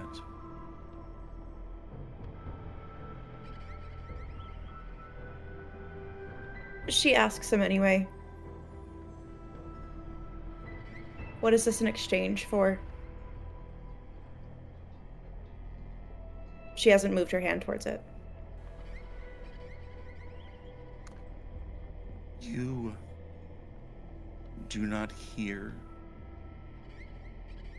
but feel in your mind a voice giving you an answer. And the answer is a question, which is, don't you want to matter?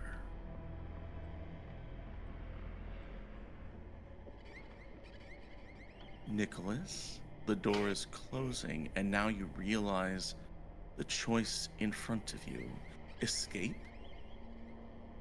or fate. The door or Thelma.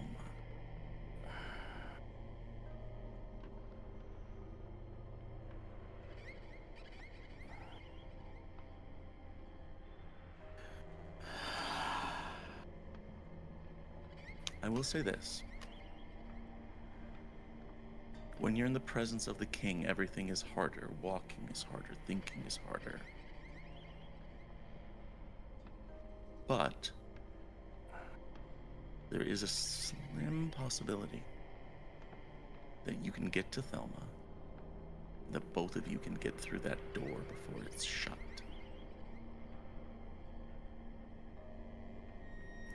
And if that does not work, What do you have to lose? probably quite a bit.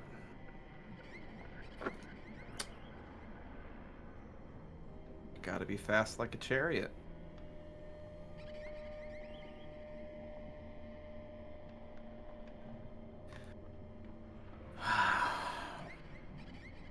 If this doesn't work, I am sorry. But he's gonna try it. He's gonna try to grab Thelma and dive out the door. You take off at a run. The wind whipping past you. Harder than you've ever run before. It's not long, or maybe it is.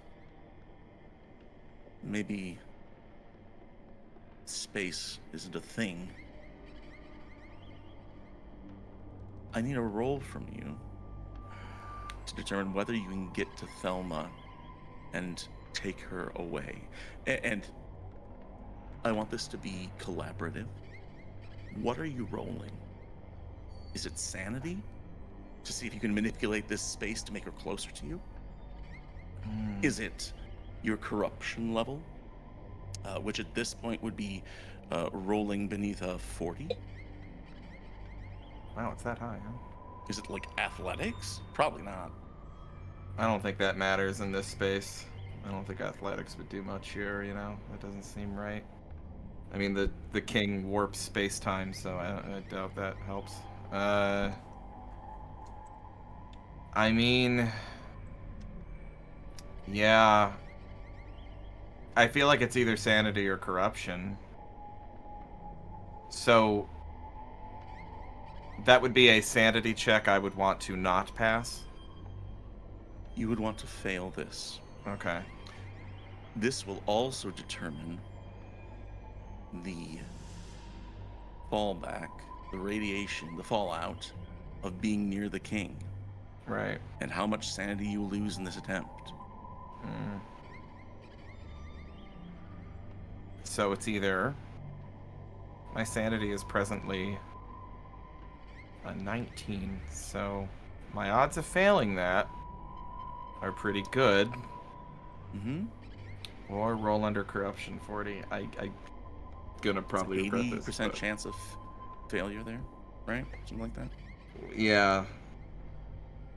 81. I'm gonna have to go for the sanity. Okay.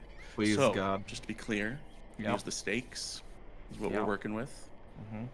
We're rolling a sanity check. If you succeed on this check, you won't lose any sanity, but you probably won't get to her in time. If you fail this check, you can get over to her and even start moving her away from the king. If you critically do either, let's see. Critically do either what? Sorry? You critically fail, critically succeed. Mm-hmm. We'll see what happens. I mean, it's just, you know how it goes, right? I know. And there's always the chance of a 69. There is. And is there a hero point in the hopper? Have we used them all? I don't know. I think there's We have one. one left. One? Okay. Colin, Yeah. do you remember how I killed 2 of your agents in the first 2 seasons of the Sure show? do. Yeah, sure do. Yep. I'm going to use my points to add 2 more hero points here. For killing me twice? Yep. The Are blood those cause. are those guilt points? That's Did I that's the only queue kind any of for points all that my I can deaths? give. Yeah, really. Hey, you chose those deaths, Jana. Damn Colin it. just rolled bad and a clown touched him. That's not a word of That's that was true. wrong. Okay. That's what the shot, right? So. Wow. Okay. Nicholas. I'll just be over here in the chat just spending my points. Yeah, I feel you. Nicholas thinks through the deck and thinks through the story he's been trying to tell himself ever since they got here, that there must be some kind of answer hidden within these cards. There was a reason why those cards were brought to him. There was a reason why he found them in the labyrinth. There's something there. There is an answer, and even if the answer is at the end of the day, he needs to let them go. That's fine. But he remembered that he had to move like the chariot, and the next card in the deck is number 8, which is strength. Gotta be strong. Just for today, I will be unafraid. Just for today, I will be unafraid. Just for today, I will be unafraid. And he remembers every single person that he fucked up in his fucked up early 20s. And all the fucking mistakes that he made. And that he can go back to a place and to a world where there is at least one person who cares about him. And whatever the consequences, gambling on achieving that is worth it. And so for just this day, he will be unafraid. Just for today. Tomorrow? No idea. Tomorrow's never promised, and it sure ain't promised today, but just for today, he will be unafraid. And he is going to run like he has never run before and attempt to grab Thelma around the waist and pull her to the door. And that's sanity check. Yep.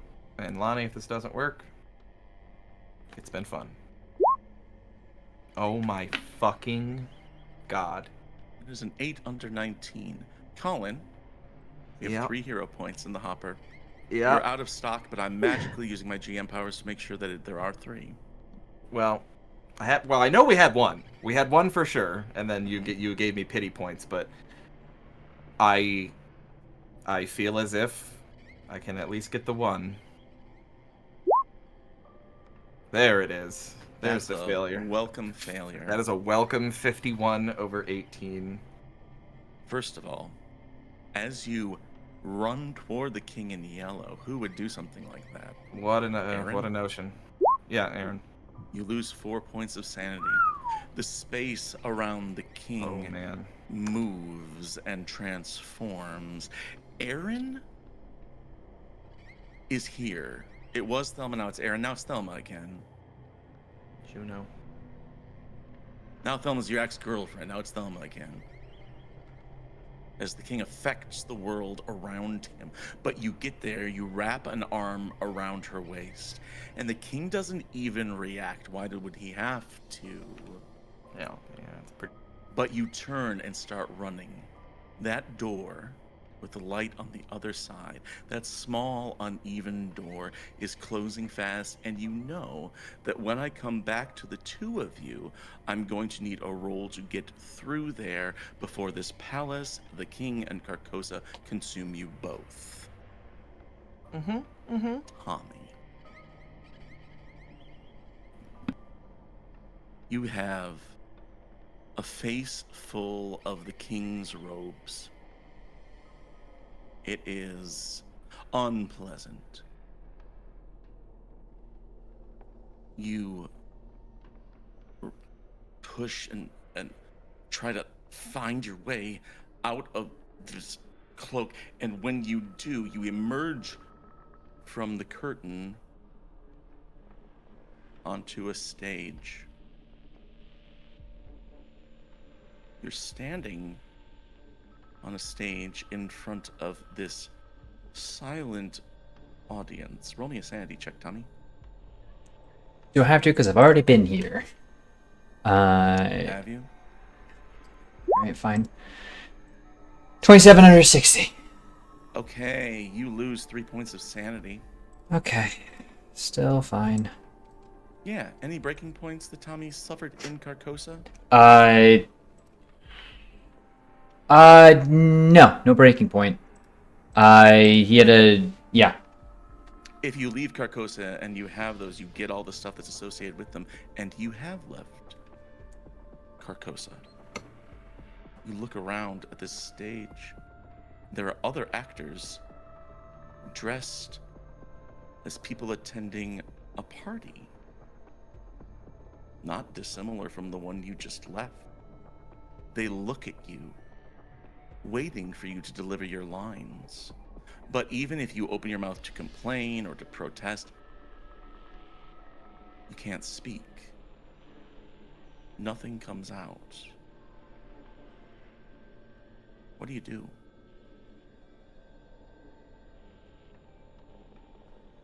I immediately look around the room for a way out, a door, Just the main a friendly doors right that face, way. There's an something. exit door off the side. Which way do you go? I mean, does any of this look familiar?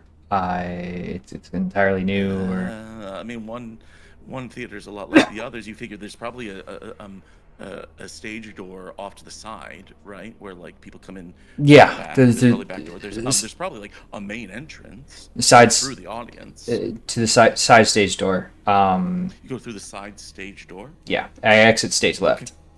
You exit stage left. Exit stage left. You go to stage left and you run that way, and sure, there's a door and there's a red glowing sign above it, but it doesn't say exit. It is 4 letters that you don't recognize. And you burst out onto the street. And you find yourself in a city, a big city. New York?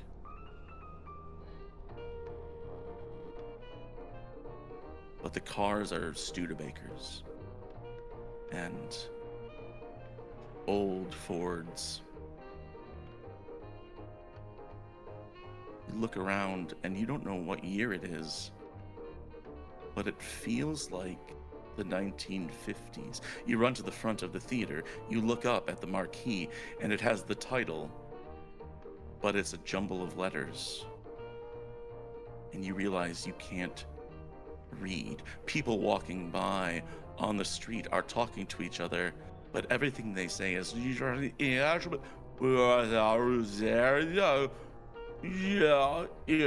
and you open your mouth to protest, and again, you can't speak.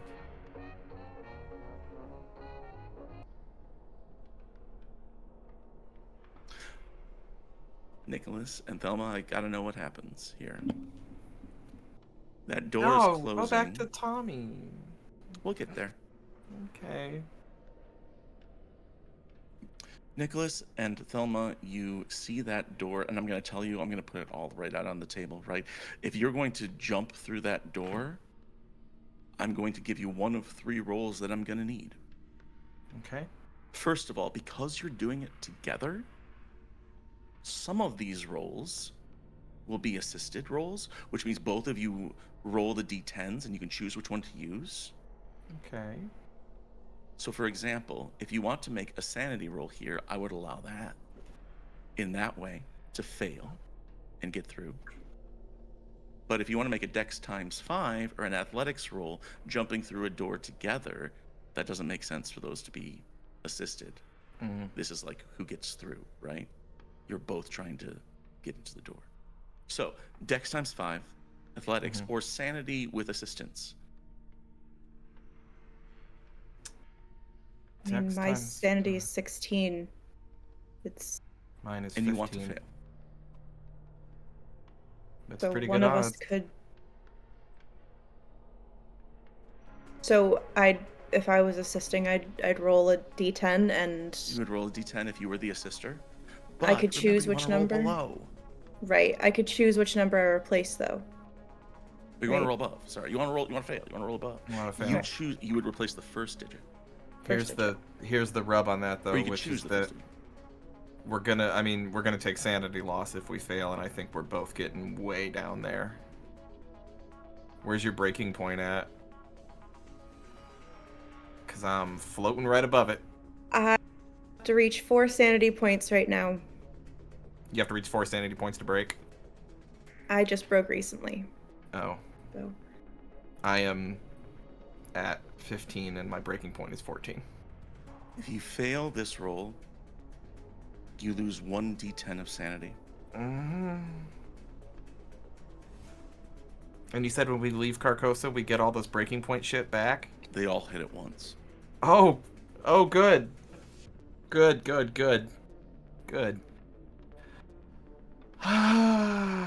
Should we go back to Tommy while you think about this? my dex is only 11. I don't know if I can safely rely on that. Your dex times 5 is 11? No, it's 11 and then times 5 is 55, but it's still not like. That's better than mine. Mine is 50. I have shitty dex. But It's it's not. That's 2 coin flips. That's but- 2 coin flips. One of us could literally not make it to the door. Yeah. I think as you are in bullet time figuring this out, you start to hear bong, bong, as the clock Midnight. somewhere here is striking midnight. Lonnie, Yep. you want to go crazy? Do it. If you're gonna go crazy together. Together. Yeah. Together. So what are we rolling? Guess So- we're rolling sanity, bud. Who You're is rolling this. doing You have 2 one digits? less. Or 3? So, But- Colin, you're rolling 1 as an option, but Lonnie's doing the most of the rolling here. So I need a D percentile from Colin. I just roll a Or a D100. D10, or a D10, I guess. Do I do Look, this as? because Lonnie, let me give you this straight before we do this. Yeah. Lonnie, you're rolling to get above your sanity, right? So you're doing the main roll here. We're using your sanity score. Oh, if I roll sanity, does that mean that Nicholas could potentially not lose sanity? Or No. would we both lose the same amount of We're sanity? both losing You sanity. share. Yeah. Okay. If you do it independently, you can do it independently if you want, and roll 2 separate sanity checks. But that doesn't guarantee that both of you remain together, We both need to fail. or both Yeah. succeed to stay here. Both fail or both succeed. If you both succeed, you stay in Carcosa forever and ever. Oh, okay. Wouldn't that be nice? No. But if we do this with assistance, that means that no matter what happens to one of us, it happens to the other one as well. Yes. Here's what I'd like to do. 1, let's do that. But 2, for all of our audience out there who have been so lovely supporting us throughout 4 seasons of this, I make a motion here, which is that, Lonnie, I think we should roll this, but let's not tell the audience what happens. And then you can go cut away for a minute, Justin. We'll come back to it, but You want to roll secretly? I want to roll secretly, and then we'll reveal it after Lonnie and I have time to maybe process and cry for a minute. We'll see. Yeah. We can jump back over to Turk and find out the end of Tommy's story. Jenna, you're last. Lonnie, let's do this, and then you, Are we whispering the rolls, or are we just rolling and Can they see not- them on screen? We don't have No, rolls on you don't have Yeah, they can't visibility see on the it, stream. yeah. They'll just hear the Okay. whoop, whoop, whatever you want to call their roll Lucky 20s. them. So you're rolling sanity and I'm rolling a d10. I guess. Is that correct? Is that how that's working? This is what I'm asking. I need an Yep. answer. Whose Yep. sanity score are you aiming to get above? Mine is a Yours is- 15. Mine's a 16, so you have 1% better chance. Yep. Okay. So Colin rolls 2. Lonnie, you roll a d10. All right. So I roll my sanity like I'm doing a sanity roll. Lonnie rolls I'm a d10. practicing not reacting to the results. I'm gonna try to. Okay. Here we go. Ready? Mm-hmm. Just crying, not reacting. We have the rolls.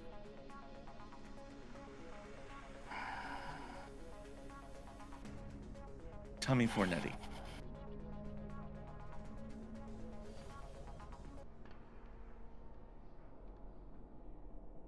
You were somewhere in the mid-1950s in New York. Congratulations. You have escaped Carcosa. But it isn't long before you are incarcerated in a mental institution. Permanently mute. Your mind is coherent, but you can't read or understand anything that other people say. And the last thing we see is Tommy being wheeled into a new home. Older, maybe a few years. And the nurse looks you up and down and says, "We have no name for you, dear. I'll put you down as Sunshine. Isn't that nice?" And then, 70 years later, you're visited by 2 members of MCell to your new home in the Dorchester house.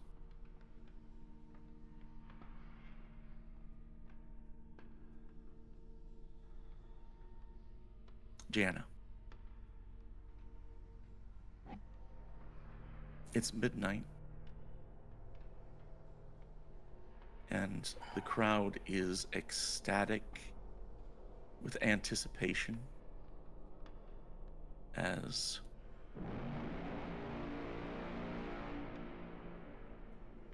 the king arrives. And you see the ending of the play played out. Which is to say, it is midnight, one of the royal family says. "Sir, you should unmask." And what does the stranger say, everyone? "Sir, I wear no mask. I wear no mask. And everyone at the party in unison says, no mask. And indeed, the king removes his mask. And I said this once to Dexter McDonald a long time ago. And Jana, I'm going to say it to you. Behind his mask is everything.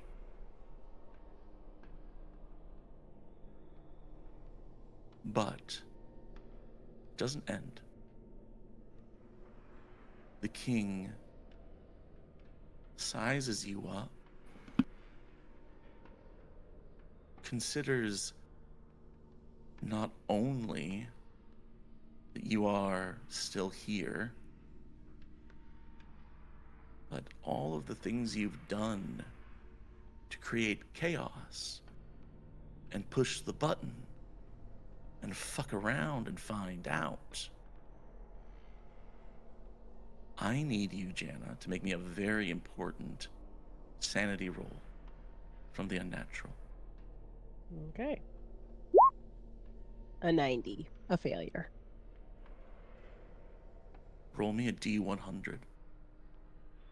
Okay.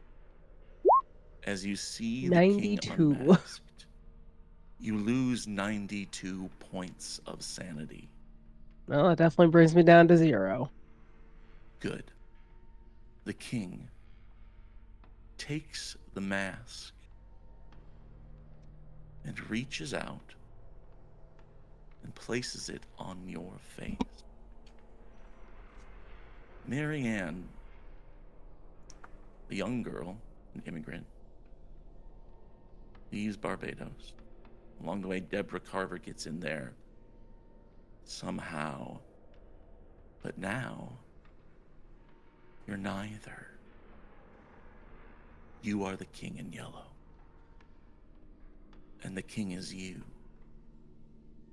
The one true king. Your agent is gone forever. Now you're free to be as chaotic as you want. Cool. Do I end up accidentally sitting on my own bomb? You turn to look at the bomb, which is made of paper towel rolls and a broken alarm clock. Never Yeah. trust a crazy French person. Fair enough. Lesson learned. And our Or is it? final ending. Would either of you like to tell us what you rolled on that sanity check, Thelma and Nicholas? Want to do the honors? No, but yeah. We started with a 90. Hmm? Got down to a 30. No, wait 1 second. That is, let me make sure. Yep, no, started with a 90. Both of you rolled 90 sanity. That Yeah, was so did really Jana. confusing. Yep. Got it down to a 30, Right. which still Still fails, either way. fails. Enough to make us crazy enough to get out of Carcosa together. Not only does it make it crazy enough for you to like physically move there, the hallway shortens. We are going to lose, what did I say? D10? D10. 1d10. I'll do it. How about you guys want to be together? I'm going to roll 1d10 and you both lose that much. That seems reasonable. A 10. Oh my god. You emerge through the door just as it slams behind you, and you are in an apartment. Long bookshelves, strange anthropological souvenirs and trinkets. A picture shows a woman in her late 20s with a weird hat, like she's like colonizing and co-opting African culture. And the mail on the desk says Michelle Van Fitz. Go to the door. You're in an apartment building in what seems like New York. The ballroom is gone. You're back in the reality that you once knew. And maybe there's no way for you to know this, but you're right across the hallway from where Abigail Wright disappeared from. You are embattled. You are insane. You have, I don't know how many new conditions and complexes and disorders. You are together.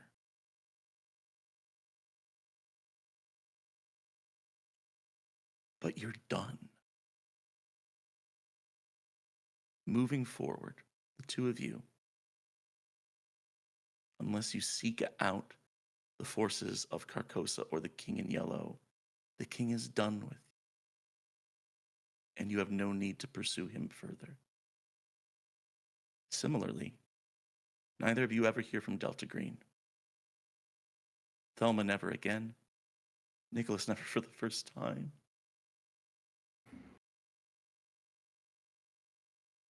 You are free to live your lives with one another, but always saddled with the knowledge you are trapped within a world of your own making. And with that,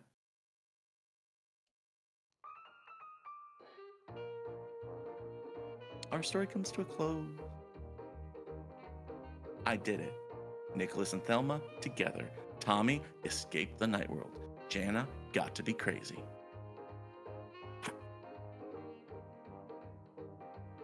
And Aaron got eaten. Aaron turned into a bug. Yeah. That concludes our adventure of Impossible Landscapes. Happy endings in this game are in short supply, just as happy endings in the real world. But it's okay if some things bring comfort and we end up with the people we want to be with. It just doesn't work out that way for everybody. Cast, should we fucking decompress here? Should we debrief real quick for the folks still watching? Oh, for sure. I want Yeah, I think let's so. This go. part's I mean, I don't have an important. order This here. part's Tell me important, what's I going on. think, for people. We need the who- aftercare. No, Yeah, for real. yeah, for Like, sure. if you guys, if you've never done an intense horror game and you're watching at home, this part we're about to do, this part matters a lot. Yeah. Because a lot of big feels flying I around. have like railroaded and guided you for 4 seasons, so if somebody else wants to break the ice here, I'm just gonna sit here and play with my cards. Colin, I have the cards You got the too, cards too. and I had them as a big surprise for you. That was very Do you sweet. like that? I loved that. Okay, great. I want to spill the beans about Whose beans? what. Mine? Yeah, I want to put your beans everywhere. Okay, I want to spill the beans about what we talked about like, Mhm. because I think love it's, that idea. I actually think it's important, like for Yeah. people who do horror games to know, like, you can have a horror game that is still very moving and very effective and very horrifying, while also observing the use of safety tools, which is what we've been doing the entire time. And there's been certain things that are like off the table, things that are just not going to happen because we agreed to that. And it was in the week leading up to this episode that Lonnie and I talked and realized, like, neither of us could really stomach the idea of having an ending in which either Nicholas or Thelma dies and the other one doesn't, because we just thought that'd be Yeah. too heartbreaking. Like, it To would have be grief on top of that is, ooh, that makes Right. it multiplies it. with all the Especially insanity trying to and role everything. play that. Right. That's what I was worried about. Having to roleplay that would be just so remarkably painful. Yeah. So we yeah. talked to Justin and we're like, fuck us up, do whatever you want, but like, if we die, let us both die, and if we live, let us both live. That was the only thing we asked. Other than Did that, I go deliver? nuts. You did. You made us live, and Lonnie and I were talking about this in the back. We're like, we're gonna be crazy together now. We're gonna be like, Nicholas and Thelma are probably like homeless on a street corner, probably Oh my right gosh, now. they're Like, a wreck. they're You know what I absolute mean? wrecks. Because that was my third breaking point in Carcosa, I think I just hit. So when we got back, Ooh. I mean, I you know, think and that you was already my had third. megalomania. You already had some other stuff going. You knocked my sanity down to 5 with that last roll. but you're alive. And I broke at 14. Lonnie, do you have any sanity left? Yeah, you do. I have You had 6. 4? I had more than you. I have one Oh, that's more right, than you. yeah. She's so sane compared to you. Also, I think I only hit 2 breaking points in total. So I'm not Impressive. sure if it's 2 or 3 No. for me. I don't know. It could be 2 or 3. I'm not sure. But they Yeah, I are remember enough. yeah. 2. I remember 2 happening at least for both of you guys. So I think you both Yeah. hit 3. It might be. Wild. I They- didn't hit they a are breaking enough. point To be this time around. honest- This did not reach a breaking point for me. You were To be so honest, close. doing this adventure by the book, I feel like I was being easy. I am sympathetic. You know what I mean? And I'm like trying to. I don't pull all my punches, but like I want to. And so who knows like how generous I'm being. The one thing I said a lot whenever the idea of death came up in this game is there's worse things than death. Yeah, You know, for sure. and there really are. But there are also worse endings than the ones you got. So. We all got out. Well, no, we didn't all get out. That's a lie. Well, Janna's the king in yellow. I think so. Jenna was okay with Yeah. You got to be the primordial chaos gremlin. Yeah. But yeah, I mean, Lonnie, do you have like anything to add to that? Like I just think it's important for people to know that we did that and that it still is like effective. It still hits. God does it hit. Jesus Christ. I think after last session we didn't even realize what Thelma and Nicholas were going to be going through, and then it literally really was mostly this past week where we were just like, we can't do that. Yeah. We cannot do that. Which, like, first of all, And that's taking care of yourself too. And Yeah, so right. being honest with me and coming to me about that is like, yeah, that's safety tools, baby. yeah. And I appreciate those being used. I appreciate, first of all, like, even the amount of talking that Colin and I did, making sure leading up to it that like everything was above table. Understanding the characters' motives a little bit more too. Like there's just it's I don't know. I think the one thing I loved, and actually I want to talk to the other characters too, because they're all unique in what they came away with. But like one thing I loved about the Thelma and Nicholas arc, which just sort of sprung up within the past season, is this idea of like we are as human beings, we want meaning, especially when we're surrounded with an absence thereof. You know, we want purpose or identity, in particular when everything is falling apart. And I think that's what they did. It makes perfect sense. You know, they found each other in a broken place. They found love. Yeah, I was wondering how long it would take to get some Rihanna in here. I think I like hinted at it when one of the messages, but I tried not to directly quote it just to not be. You did message me that, yeah. Yeah.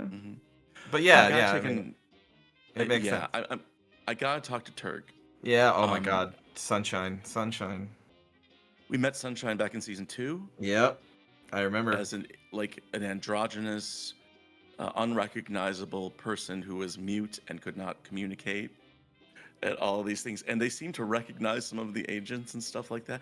And really, like the text is like, we don't know who that is. You tell us. It's one of your agents. But that is one of the endings. Is you end up being Sunshine, and I just love that ending so much. And I got Tommy out of Carcosa. In the 50s. Feel bad. I don't know who Sunshine is. I wasn't there You for don't that remember session. that? No, I wasn't there. That was season Oh, you 2. weren't I wasn't. there. I was jumping between, so I never met Sunshine. So Yeah, I think Liv and Thelma No, I Yeah. met Sunshine. met Sunshine. But I remember Sunshine. Permanent resident of Dorchester House now. Yeah. I remember that the bit about Sunshine having like recognition of the agents. I remember that being like, what the fuck is that about? Mm-hmm. I was actually really concerned about Sunshine because I thought that the orderly was trying to sneak Sunshine out. Yes, that's right. Tommy would love that. Yeah. Go along Get for me the outta ride. here. You thought that they put like Sunshine like in a bag, and I remember that. And one of the things is that one of the people she recognized was Maple.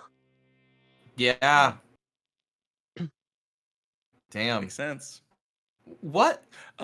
I I need to ask Turk. Turk, are you Yeah. okay? Oh yeah, no, I'm fine. I just like worked really hard to not die. And you didn't. You didn't die. Just You didn't die. You didn't go crazy either. Does You not just feel like a good are ending. Broken. it's not a good ending. That is true. I feel like this is the equivalent of making a deal with the devil, where it's like you got what you wanted, but in that little bit It of a was little bit twist of monkey's like, paw, yeah. It's literally I have no mouth and I must scream. Mm-hmm. I'll be honest, I No. kind of always thought if this was a movie that the one who was bound to suffer was Tommy. And the reason was because Tommy was trying so hard to not suffer. Tommy was trying so hard to make everyone safe. And so I always felt like if this was a horror movie, which, you know, it kind of was, like that's the guy that's going to get burned in the end. And I always had a bad feeling that was going to happen to you. And there There's you a have little bit of it. a martyr thing going on, but Yeah.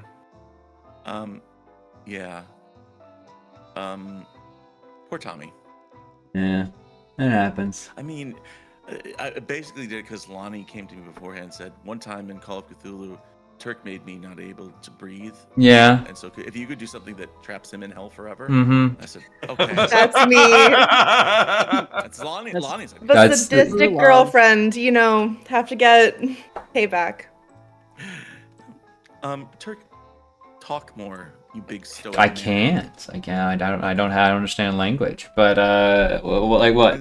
I don't know what to talk about. What though? I don't know. How you feeling? Do we get to do a vignette at the end? I had my Is vignette. there a little bit of like Tommy pre going to the Pre. Yeah, I let's have a little mean, vignette. he got listen. He got institutionalized because he couldn't Not understand the instantly. language. Yeah, sure, but you know, I was already What's not Tommy very. like in the 50s as somebody who can't communicate. He has, I assume, no That's money. an apple stock. No method of even identifying what an apple stock is. Realistically speaking, he stumbles around for a little bit, hiding out in the corners of society until, I assume, as an older guy, he trips up, gets injured. They take him to a hospital. They realize he's not recognizing anything they're saying, and he gets nabbed. Can't tell his name. Doesn't have any ID. Yeah, he's got nothing on him. He gets taken in as a John Doe and gets shipped off to whatever loony farm is currently occupied by the state. And you know, it's not nice. It's not like a fun thing. It's the horror of the real world. Yeah, it's just when you can't communicate with other people. That is the one thing that makes us, you know, humans. He's basically an escaped fucking gorilla. Yeah. So he does that, gets caught, and then he is Sunshine. Like, if you want, there's a vignette of him sitting in a corner trying to figure out letters, and yeah, in a padded room, I assume, for quite a while. But that's really it. Did you end up with like no sanity at the end or something? I had 60 sanity. I don't know. What? He's completely coherent. Like, there's nothing loony about him, unless, you know, I mean, literally, it'd probably be the one scene of him accepting the situation is a loss of sanity due to helplessness. That makes him adapt to helplessness, which harms other things, of course, I'm sure. Yeah, sure. Stats down the line. But from then, it's just, as long as he doesn't see anything weird, the dude's going to be numb to any of the weirdness of his situation. Yeah, like, for sure. He's just a stoic. All I'm thinking is like Twilight Zone, where he ends up in a human zoo.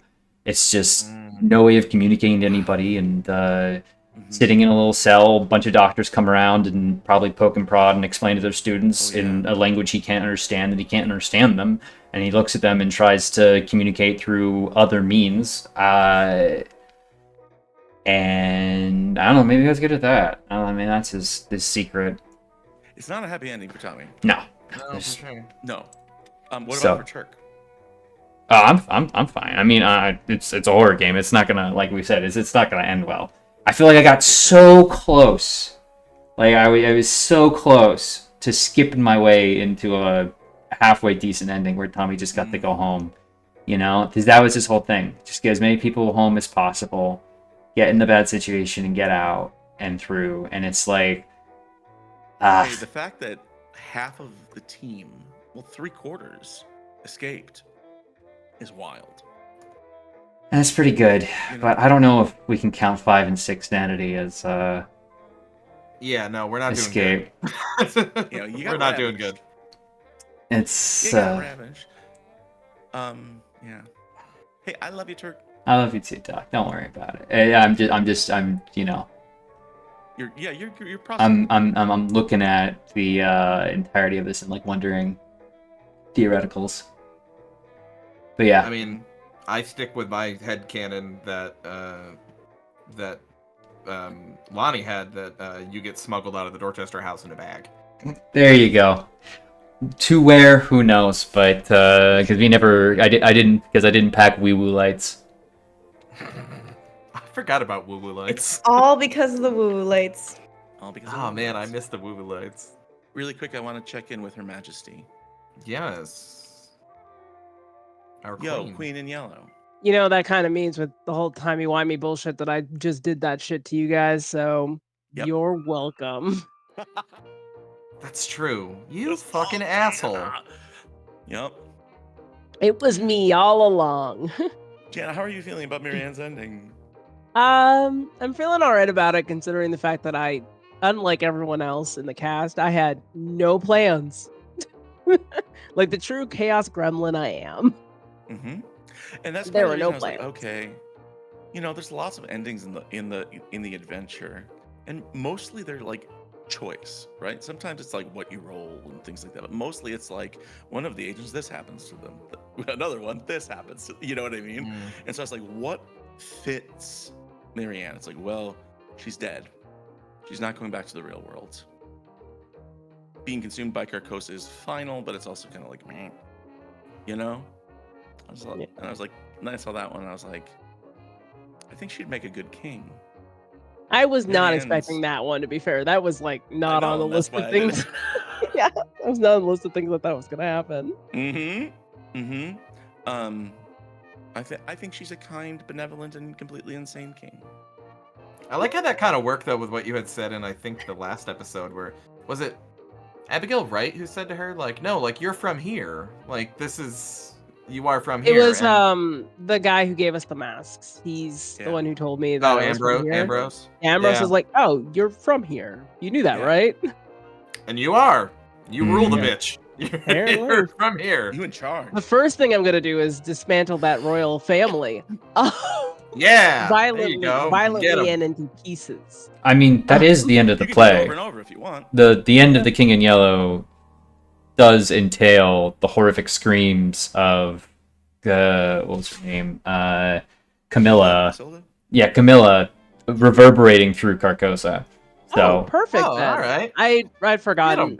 My boyfriend had read me The King in Yellow, but that was over 10 years ago now, so I'd forgotten how it went. And again, like The King in Yellow as a book by Chambers is like, it has nothing to do with the play. I mean, they reference the play, Referenced it, but the yeah. play is always the specter in the corner of the room that has no real text.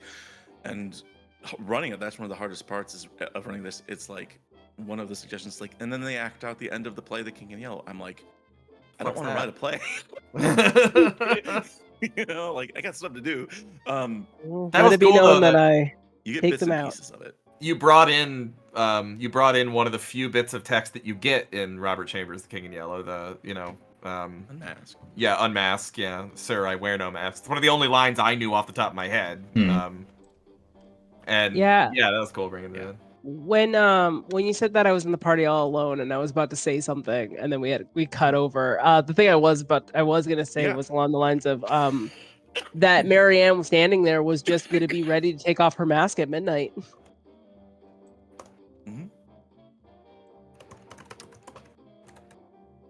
I think that'll have to do. Just so everyone knows, in extension of talking about safety tools, we are as a cast talking about getting together just for a more extended debrief time. It'll be weird with this game. Yeah. But maybe we'll just more talk about like how we're feeling, or maybe we'll just hang out, or maybe we'll have the return of the Midnight Runners. Yeah. That might heal us. That heals all wounds. You can only lose your boss I twice. see you over there. Wait. Turk doesn't believe in the Midnight Runners. What do you mean? What? Why am I Turk getting doesn't called believe out? in Midnight Runners. I laughed because it was a fun idea. Not because You I were don't there. believe. Yeah, You I'm. scoffed, but it was a laugh of joy. No, it was a laugh like a yeah, that would be good. I don't know. Okay. I just made a laugh. And of course, one thing that this setting and this adventure teaches you is that our lives aren't scripted. We play this because it's not real, right? This is not real. Our reality is real. You know. I think. Well, can we like touch it, taste it, feel it? If that's not reality, what is? And it's not scripted. We can make choices. We can influence our world. We're not trapped anywhere. And I hope that's something that sticks with folks. Real quick, let's do it one more time. We're gonna go down. First of all, thanks to Sam for being here tonight and last week. I'm pretty sure she's asleep, but I mean, you know, East Coast. She's got kids, has a job, and so just a thanks to Sam for being here. We love you, and Thanks, Sam. Thank you, glad you could do a Sam. bug. Let's just go down.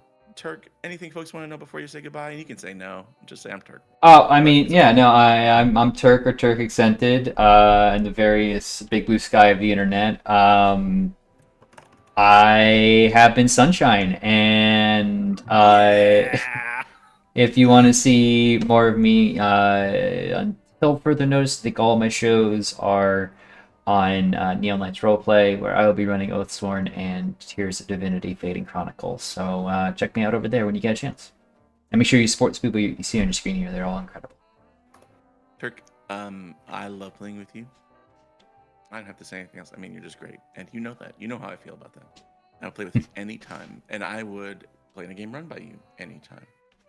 And so I think you're great. I only wish Liv were here to flirt with you. Oh, I got Colin. Colin and Lonnie and everybody else. Yeah, no, you got me, baby. Speaking of which, thanks to Liv.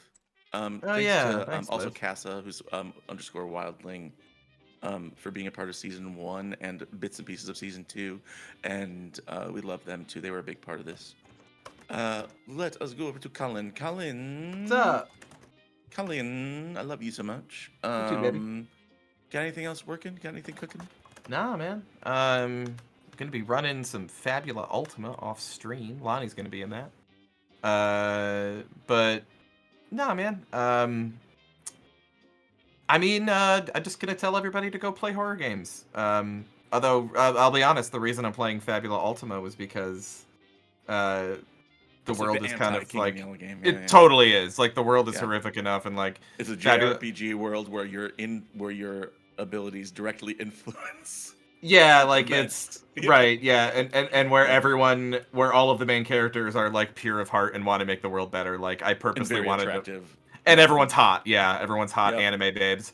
I just wanted to play something that just felt good and was in a way that I'll be honest, much as I love you, in a way sort of the antidote for this shit. Oh, I feel that. So Oh my god. Well, the thing is with me, and not to hijack your outro, like the No, thing you're is with me, I like I said at the beginning, I started running this game because I wanted to be better at horror, right? And so I'm done with it now, and I'm like, okay, finally. And I'm like, I need to run something lighthearted. And then I looked at my list of like campaign ideas, and I was like, I really want to do that Dagger in the Heart campaign from Heart the City Beneath. And that's a horror game. Oh well. And so I can't get away from it. Anyway. Colin, Yeah. anything else you want to say? nah, just play horror games and then debrief by playing like really fun, silly, lighthearted games with all your friends. And I'm gonna steal Turk's thing and say support the people on the screen because they're awesome. And particularly like go hit up Jana down there Oh, and yeah, get her yeah. to like draw stuff for you, but pay her fucking money. Commission And, her for double her normal rate. Right, commission Jana because her shit is the fucking bomb. So do that. It really is. I'm still Meanwhile, I'm flying drawing on a this king Blaze in of the Dark yellow. comic that you wrote that I just can't wait. Oh my god. Yeah, comic. But that's all, Justin. Can't wait Thank to be you. better. Colin, I love you, buddy. Thank you. Jana, Your Majesty, Queen. What's up? How's it going, princess? Anything you want folks to know before we scuttle away? I have okay, so I do art. Surprise! Cyberella draws. Who would have thought? You can find me on Blue Sky, Cyberella Draws, and on Tumblr, Sootchild, because I'm wildly inconsistent. My friend Amanda, Exorcism Slip, and I do a chat and draw stream on my Twitch on Tuesdays at 6:30 p.m. Eastern Time. I don't know if it's gonna happen this week because of Christmassy times, but who knows? Maybe it will. But the Twitch channel is also Cyberella Draws, and that's a me. Lonnie, I love you. You're just the best. You too. Also follow the others; they're awesome. Also, everyone else. I've said that about everyone else, but you are also the best. I'll quadruple that. No, you. But Oh. also just like Yeah. the Yeah. character growth, but also your growth as a role player.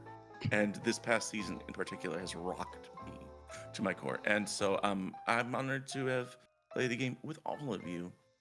You're all fantastic. And Thank you for giving us the space. Oh my gosh. It was in the script. It's all good. It's part of the play. So anything you want to say, Lonnie, before we go? Any well wishes? I mean, well wishes to everybody here. We better all keep in touch. I'm probably gonna talk about starting a group chat just so we can all have a place to keep talking. Yeah, we should get rid of the Delta Green channel and just go talk like just the official, because let's be honest, we're not just Delta Green anymore. We're also the Midnight Runners. Yeah, we are. So we're family. Exactly, and families have group chats. Damn it. And families make Sunday sauce. Families make Sunday sauce. And pierogies. And You know what we should do next week, Justin? I'm going to pitch it now. Yep. We should get together to play the world-ending game. Oh, Colin, tell us about the world-ending game. The world-ending game is a series. It's a book of 20 mini games compiled by Evers Pipkin that is ways for you to decompress after you have finished a long campaign. And they are, for some brief examples, there are things like doing a very quick scene. There's one called The Kiss, which is just a conversation that ends in a kiss. There's one called Anime Music Video that allows you to direct a scene like the anime intro music video. There's one just called Script Change that lets you just redo a moment that happened that you kind of, something you wish had gone another way, that you can just experience what it would have been like if that roll didn't fuck you up or something like that. It's great. I like this one a lot. My favorite one is this one, 20 Years Later. Lets you do quick vignette of, years down the road, and it could be something like you're standing at a gravestone, and then it asks you a bunch of questions. Whose gravestone is it? Is there anybody there? What year did the person die? Stuff like that. This is a very, very good resource if you have gone through a very, very long fucking campaign. Mm-hmm. And there's always, doesn't matter how good your GM is, there's always gonna be, and ours is great, there's always gonna be loose threads that you never got to pull.